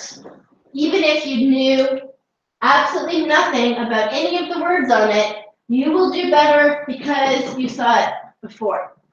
So, pre-testing sensitizes people. It triggers a learning effect. And you care about this more when if the participant can have more of an impact on the outcome measure. For example, if this was blood pressure, I measured blood pressure and blood pressure here. Can you have a learning effect with blood pressure? Like you can't change your, it's objective. You can't, no. Some people would argue you can do meditation and all this and change your blood pressure. Like my grandfather, he was in World War II. He was taught to, in case Nazis captured him or whatever, he can get his heart rate like really, really low. And like, I don't know what he's doing, but he shows that like, this is a game we used to play. Up, get your, pretend your heart rate's low. He could get it down just by breathing or something. I don't know. And then I'd take it. Anyway, but for your average person who wasn't trained to be caught by spies, I guess, they are not going to be able to do that. So you care about this more in terms if you can learn, but if the individual can't affect how they do things. So anything that's a performance measure, there's going to be a learning effect. Anything that's knowledge, those types of things are going to have learning effects.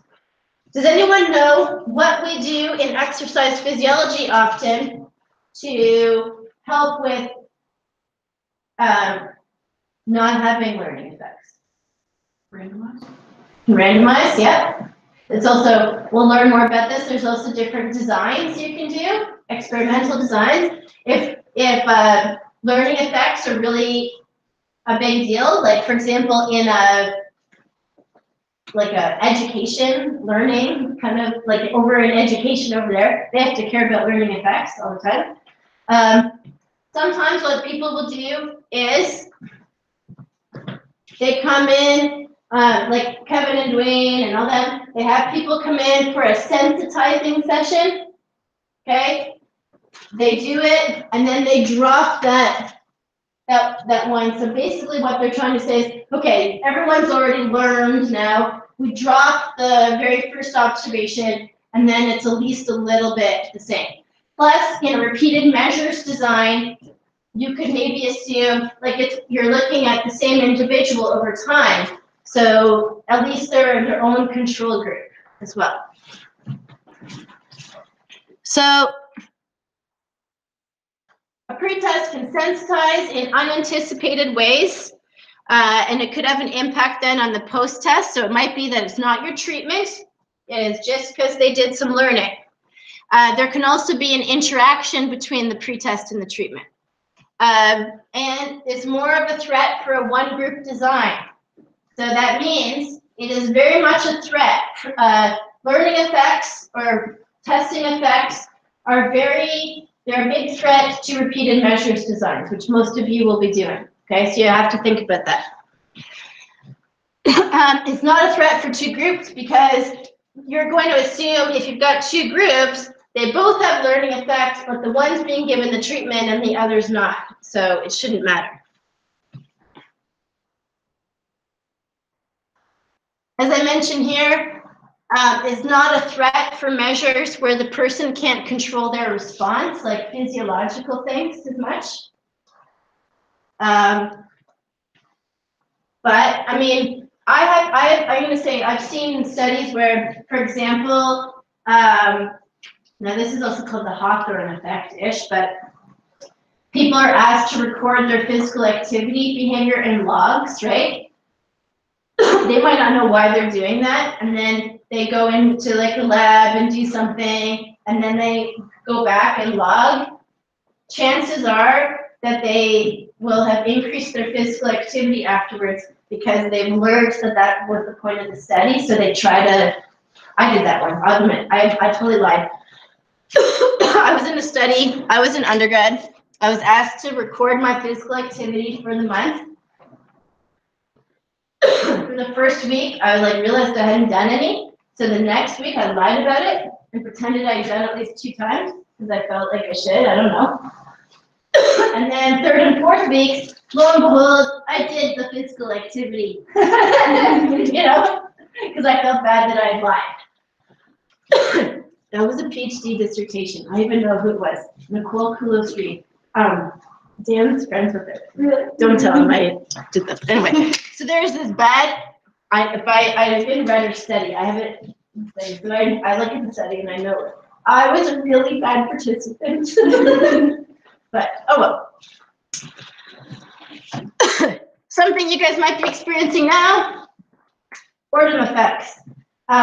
So this is when people's performance is affected because of the repetition of doing the testing. Okay? Who has been in repeated measures studies as participants? Okay, a couple. All right. Some of them can be like, I don't know, 11 sessions. Okay? At the end, and you guys are only doing them because you have to, because it's your profs and stuff, or your colleagues, right? That's why. But imagine someone else. They're like, I won't have to do this. They don't care anymore. They're not putting their best effort into it.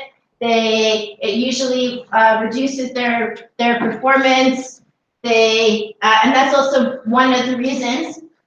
For example, sometimes you guys use the word exertion scale to record how people are perceived. One of the reasons for doing that is to make sure that people are performing the same and at their maximum throughout each of the conditions. You want people to be doing the same thing. How do we care about boredom effects? What do we do about that? Incentives? Yep. And by the way, there's lots of ethical rules now. You're not allowed to have too much incentive. It has to be a small token. It's usually not allowed to be more than $20 or less. Why is that? Anyone know? Then people will be bribed to do it. People are bribed. Also, there's documented now in the American Psychological Association, there's a disorder, addiction to studies, actually, okay? And people in the States, it doesn't happen in Canada so much, but people who are ruining their health, it's not just addiction, but they get paid. You get $1,000 here, $1,000 there, $1,000. There were people who did not work. All they did was sign up for studies. And then they would lie and say, they would pretend that they weren't on this drug and that drug and all these drugs. And then some people died because they killed themselves from being a research participant. Okay?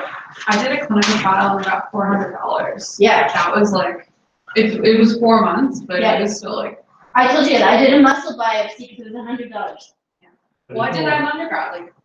Usually you can pay $100. Yeah. And to me, that's why I don't believe it's ethical to give grades for undergrads, because $100 is not as much to an undergrad as 2% of the grade even, right?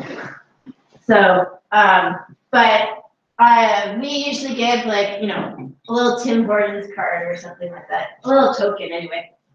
How else can we cope with boredom? You can reduce the number of conditions. Okay? For example, no, I have no idea.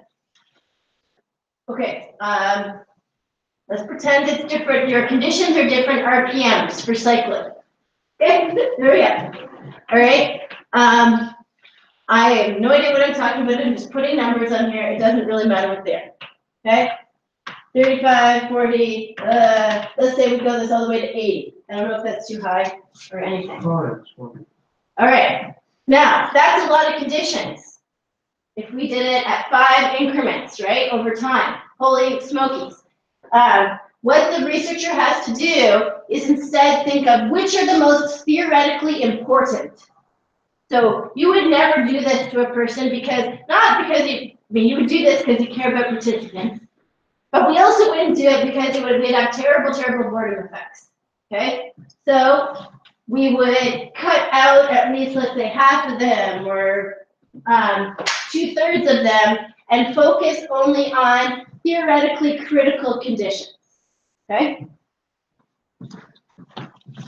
And by the way, that's a good rationale. Some people, you might say, in your study, while we did not do each RPM level, this was decided in order to reduce boredom effects among participants.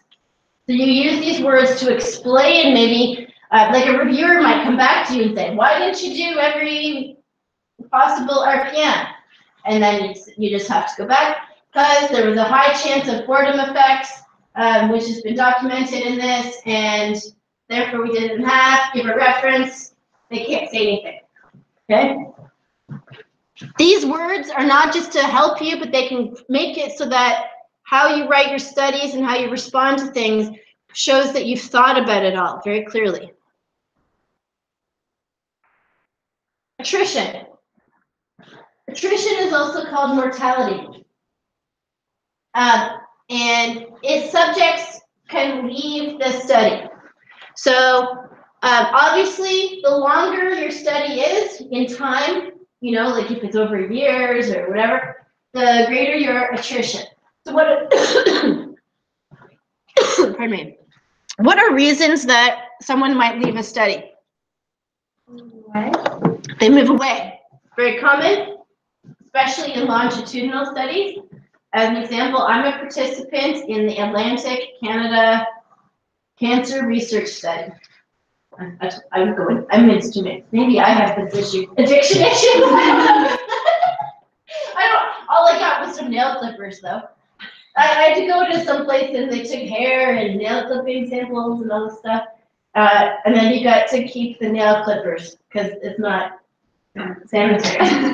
Thank you for my nail clippers. Anyway. That's all I got. Anyway, and I also learned that I get a report. That's where I learned that only 3% of Atlantic Canadians are ambidextrous. So I am one, so that's why I was interested. So in that study, every single year I get emails and things in the mail. Please update your address if you have moved. You know, all this kind of stuff. And that's because they're trying to reduce attrition. And I have just remembered I might not have handed in my last survey. I might be out of the study. I might have messed it up. Oh well. Why else could someone? So they move. They get sick. Yeah, they get sick or they don't like it, right? There could be someone who just can't do, like doesn't want to do it anymore, or it's difficult for them, so they drop out. In my caregiver study, what happened? People died. That's what we call mortality, okay? So what we have to care about is why did they leave? It is not, when you must tell your reader for proper research, you need to say 20 people were in the study. 3 dropped out because they moved, or 3 dropped out because they could not handle the protocol, okay? And you need to compare then, it's called attrition analysis, okay? As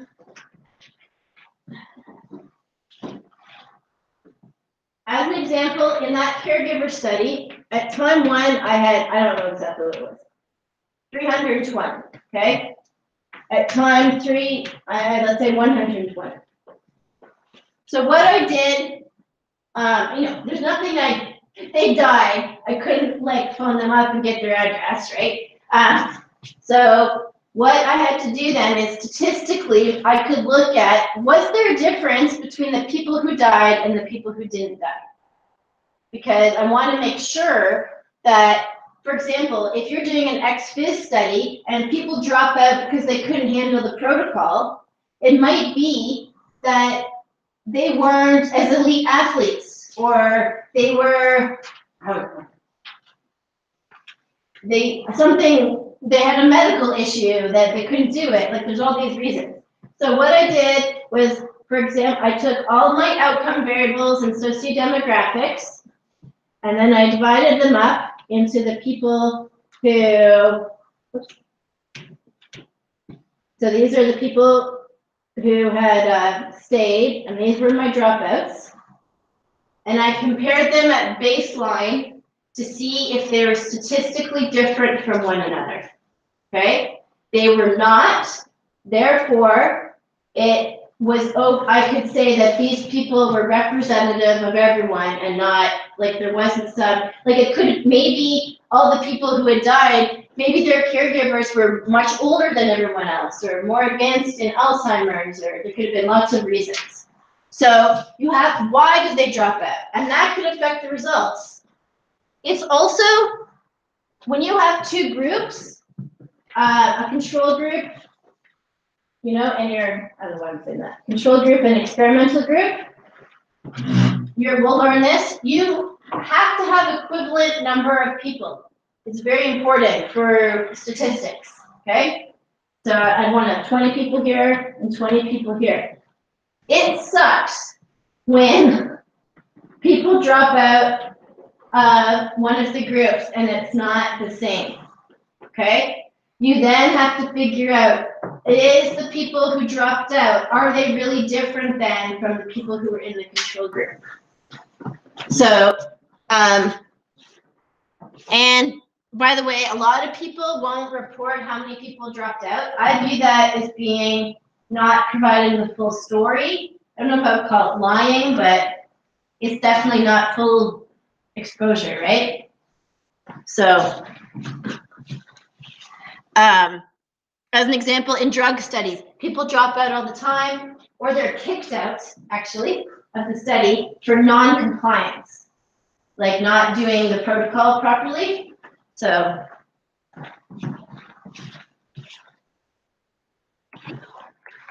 now, why do we care? And again, I'm emphasizing why you should care about this and not just be like, oh, people dropped out and I'm not going to worry about it. If you have, also you want to oversample. You don't want attrition. It's better to get more participants than you need at the beginning in case people drop out. Why? Attrition is going to obviously affect your sample size. Your sample size affects your degrees of freedom. Your degrees of freedom affects the statistical power and your ability to even detect effects. And this then affects your whole effect sizes. Therefore, attrition is perhaps the most important part of a study to care about in an experimental design.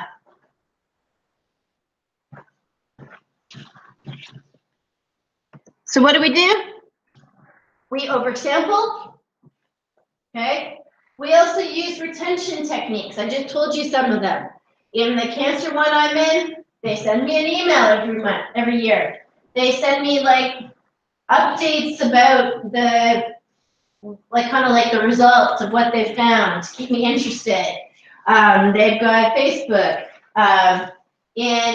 If you're doing other longitudinal, they phone, they do telephone calls, they send you gifts. They just do everything possible to keep you in the study.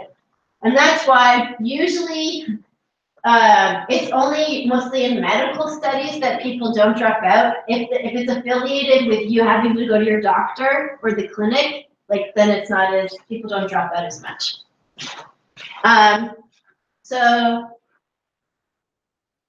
And we know that, as an example here, you have the people who are going to find whatever you're doing the most difficult are going to drop, okay?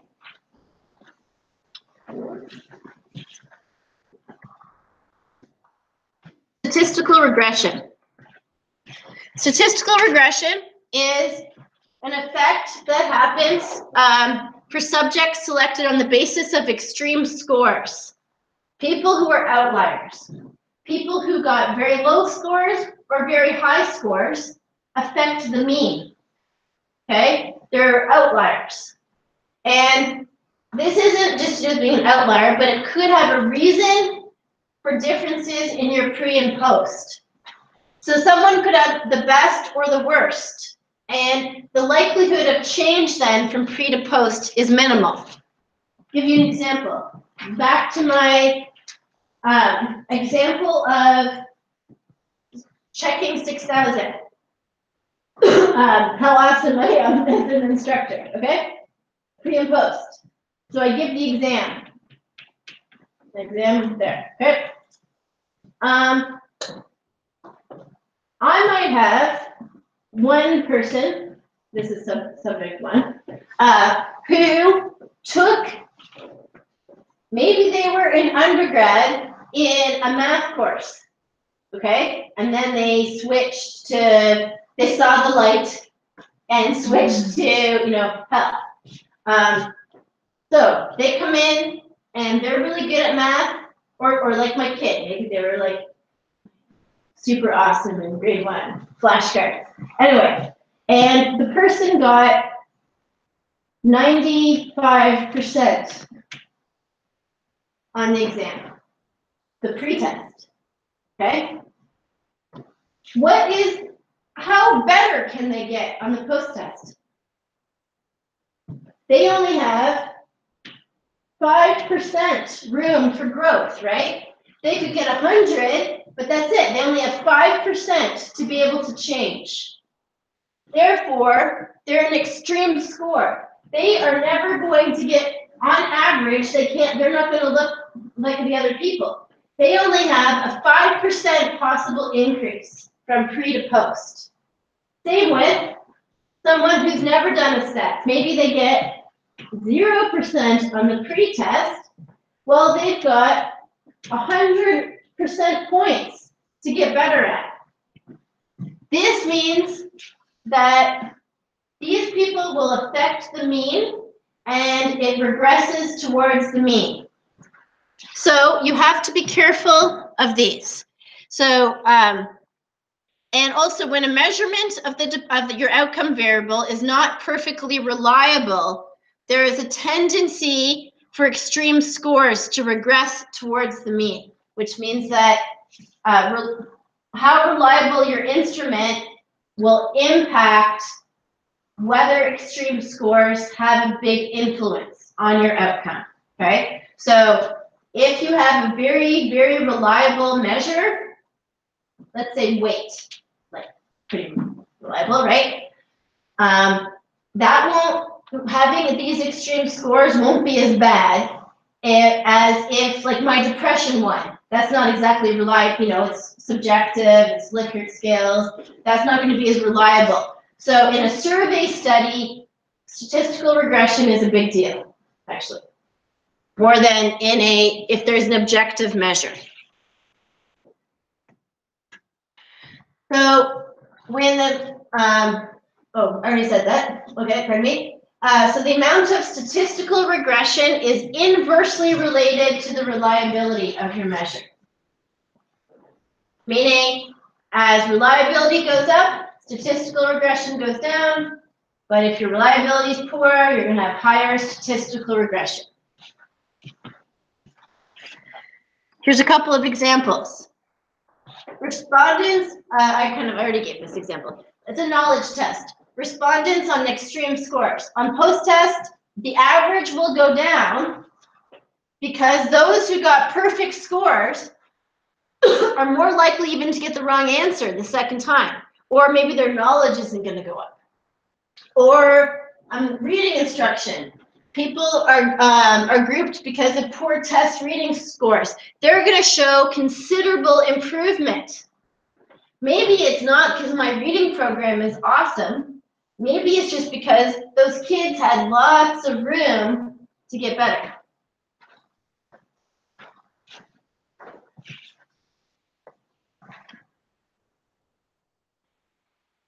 I want to point, I forgot to tell you this, which you might care more. This is all on the exam too, okay? You're given multiple choice questions. And I want to point out, there are multiple choice questions that I used to give to my undergrad class, okay? But doesn't mean they're not sort of difficult. You're given a scenario, and then you would need to say to me, what's the problem? I'll give you like statistical regression, attrition, you know, all the different threats, and you just have to pick which one is the threat, okay? So, and remember that you will have this PowerPoint. You're allowed, so you don't need to memorize all this stuff, but you need to understand it well enough so that you can quickly access the information and figure it out on an exam.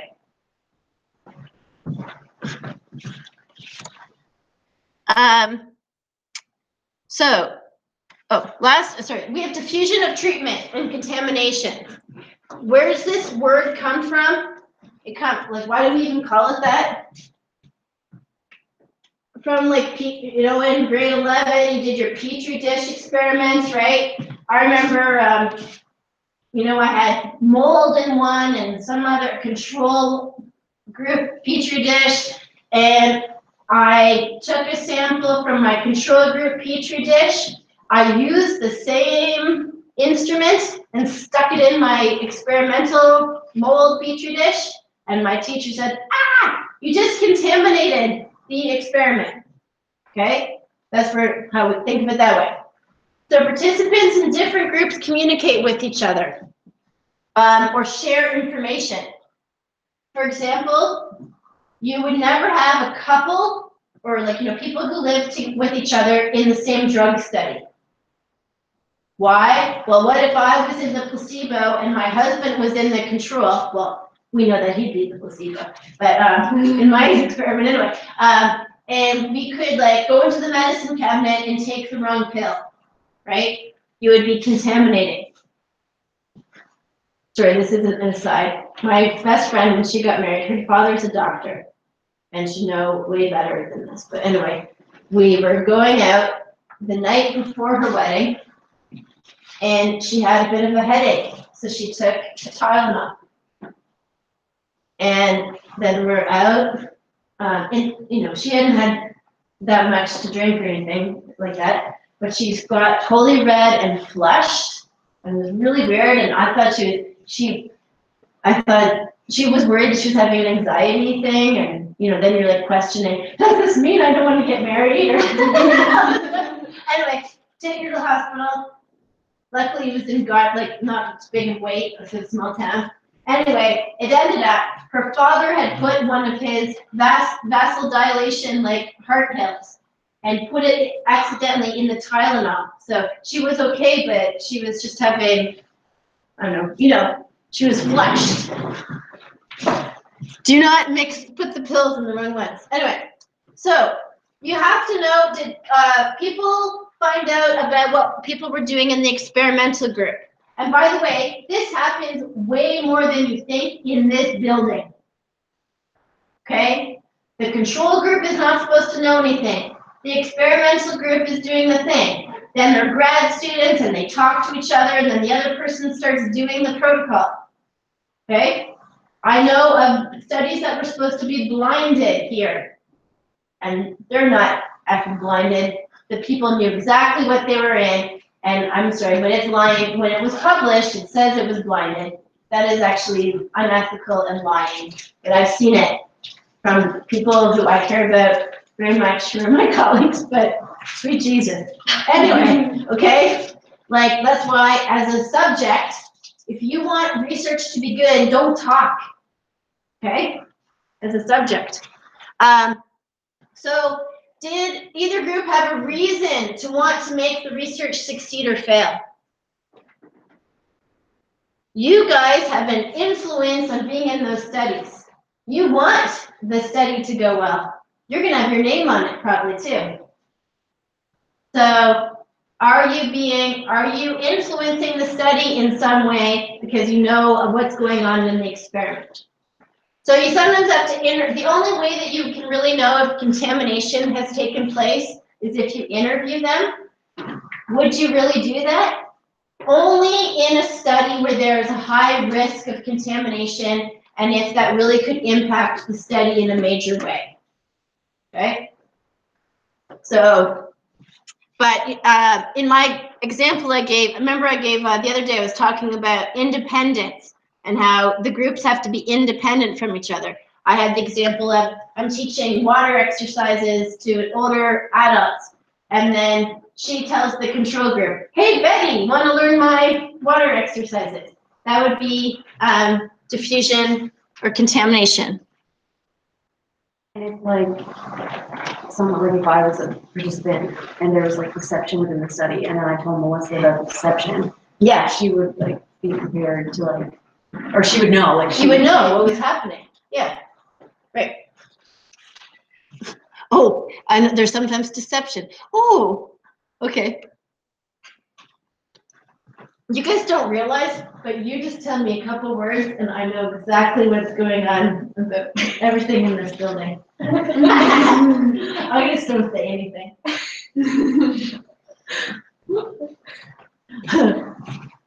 Oh. I only talk to you guys about that stuff.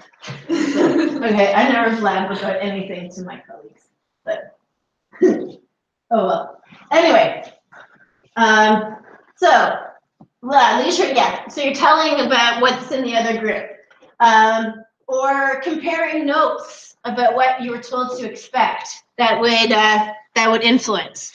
Another one I think is like this maximum. Like the guys down there, they're awful, and the ones going at it so hard, and they tell them what their score was, and then the next guy comes in and he's gonna beat Sean, and then Dwayne comes in and he's like, I'm beating you, oh, and you know, like this is what happens. That's diffusion of contamination. Okay? It's always contaminated. It's constantly contaminated around here. Totally guilty. I just finished a study and we had to do NBCs and I'd like look over at the computer and be like, ooh, what have I got? Right. And then I would beat it the next time. There you go. Now that's just human nature. Then, yeah. What should they have done to fix that? They should have blinded me to the computer. They should have blinded you to the computer. Yep, pretty easy. They should not tell people what their scores were. No, they wouldn't tell you that study. No, they didn't tell you, but I was Okay. like, I asked what are as their well. names? I'm happy about that. You gotta be, You you know, guys have careful. knowledge about it, like. Because it's knowledge, yeah. Like, you know, like for example, I don't know if you ever had a test like X-ray or ultrasound done, and you guys probably like me, like you know more about health than most people, right? I've learned to like never to look at the screen because I analyze it all, you know? My sister, I don't know, we're not sure why, but she for over a month, almost 2 months now, she can't eat solid foods, okay? And just to puree everything. It feels like it's stuck in her throat. So anyway, she had a scan or ultrasound or X-ray or something done. Anyway, and she looked and she saw spots on her thyroid. Okay, so how many weeks she's thinking she's dying of cancer? Okay, right? It ends up she has cysts. I think it's a cyst or something. Anyway, it's nothing to do with that she can't swallow. But just, yeah, you don't want to look sometimes.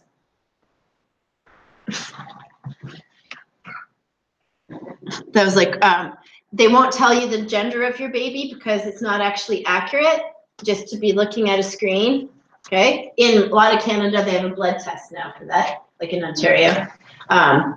Anyway, and so they won't say, but anyway, I remember looking at the screen and I said to the person like, well, either my kid has 3 legs or it's a boy.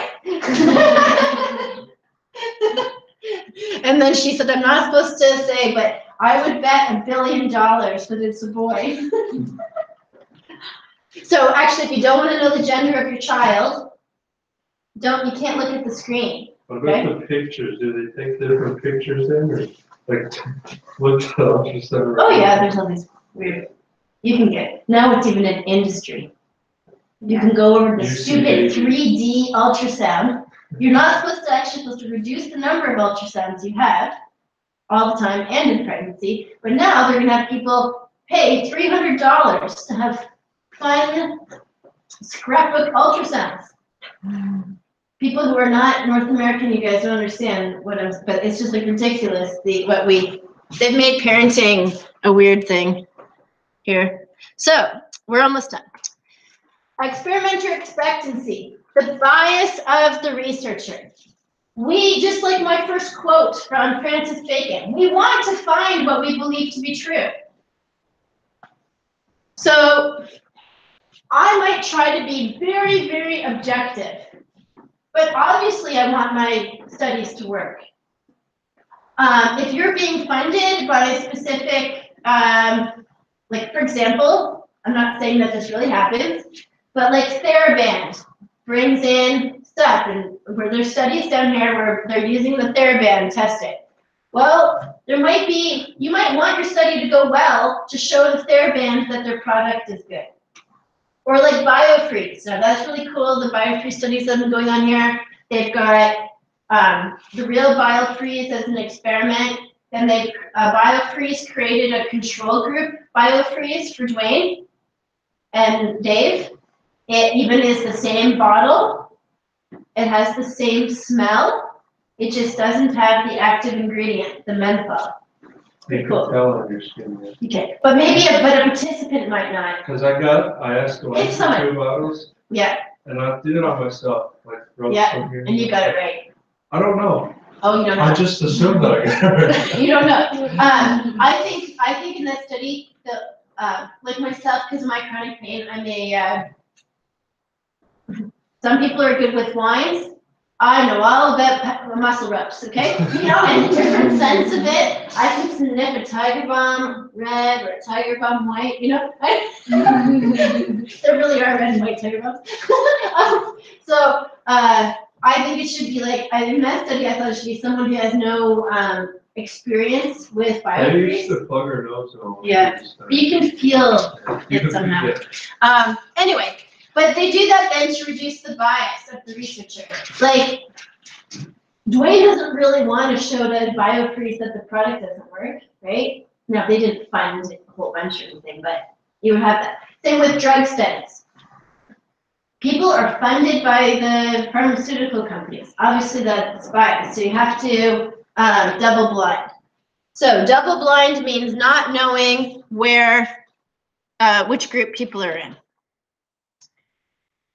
Finally, we have lack of statistical validity. There's many, many reasons for this, and you can't always determine this. Fudging the data, that happens a lot. Big time, I'd say like, I don't know, a lot, okay? Nowadays, it's very common, nowadays actually, in Israel Helper did a talk on this, and I've heard Dan talk about this too, but now ethical researchers and trying to be open and honest, they now have open source repositories where they put their data. So you write your study and you say, here's my data set on this website. That way, if anyone wants to, they can go in and double check your results. It's just showing like, I'm not lying, here it is, right? In my world, you wouldn't, a covariance matrix, it's not correlation, but you can, instead of having a correlation matrix, you put a covariance matrix. In structural equation modeling and regression, if someone just puts their correlation matrix, you can take that and rerun the analysis. As long as you have their mean and their, like a few indicators. So we don't put our whole data often up because it's too big, but, so statistical fishing is, I'm gonna run this test and see if I get a significant result. No, I didn't. Oh, I'm going to run this one. Okay, this is what people do, more like tons. How do you think most, I don't mean to be like this, but how do people determine what post-hoc test they're gonna run? They run all zillion of them, they find the one that shows that it's significant, and that's the one they report. Okay, it's unethical, but using the incorrect statistical model. So for example, in most of your studies, they're gonna use repeated measures ANOVA, or within subjects ANOVA. I wanna know, yet hardly any of the study is safe is normally distributed, or if sphericity was violated. They don't test the assumptions. How do I know that they used the right test? maybe they should have used a non-parametric test. So that's fairly common. Also, the lower your sample size, the lower the statistical power, and therefore the lower the effect size. Okay, very quick. I know we're threats to external validity. Obviously, the generalizability. So it's just, does your sample actually represent the population you're trying to do? We've talked a bunch about that.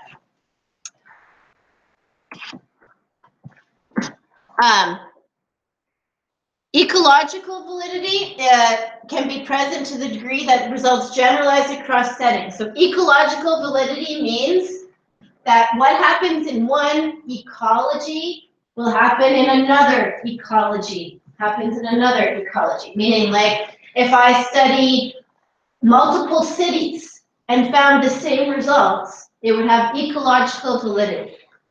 Or different countries, different types of people. But sometimes there can be an interaction effect with testing, which can be a problem. There can be interaction effects with selection bias and multiple treatment effects. I'm just going to go through these. So interaction effects with testing means that your pre-test actually interacts with your experimental condition. And it makes it so you can't generalize to an untested. So here, for example, we've got physical performance experiment. The pre-test clues the subjects to respond in a certain way to the experimental treatment that might not have happened if they hadn't had the pre-test in the first place. Okay, so I don't know what this is, but for example, if your pre-test is like jumping and then your condition is something that's jumpy, then it's going to have an interaction between them. So this really depends on what you're studying. You can have interaction effects of selection bias and experimental treatment. So sometimes the effect of some selection factor can interact with the experimental treatment, which wouldn't have happened if they were randomly assigned. So for example, I might have a teaching method is my treatment, and I've got a class of low achievers. Well, that might not generalize to a group of students that had different types of learning abilities. So what it means is that something that has happened in my sample is interacting and actually affecting my outcome variable. These are kind of high level ones, by the way, and I don't expect, I won't ask this one on the exam, okay? But reactivity, though, is something that happens. So reactivity is like the Hawthorne effect. So participants react differently than they would if they weren't actually in the study. We also call this even, in medical research, the white coat syndrome. You go into the doctor's office and your heart rate goes up because they're about to collect your blood pressure. Oh, they're coming. I don't care. You can wait. So exercise testing. One person exerts more effort because the person's watching. Or there is a remedial reading instruction has an effect that doesn't occur when the regular program is implemented. Or you've got positive effects of a drug when they're receiving the treatment just because they know they are receiving the treatment. Okay? If you know that you're getting something, you're going to report positive results just because you know you're in a study. That's what the placebo effect is. And I'll finish this one, but sometimes if you have multiple types of treatment, they can interact with each other. So same subjects receive 2 or more treatments and repeated measures of design. There could be carryover effect or a lag effect over time that could interact. Okay, so we're done there. And we'll get, goodbye, Josh. Hope you enjoyed today's class. Oh.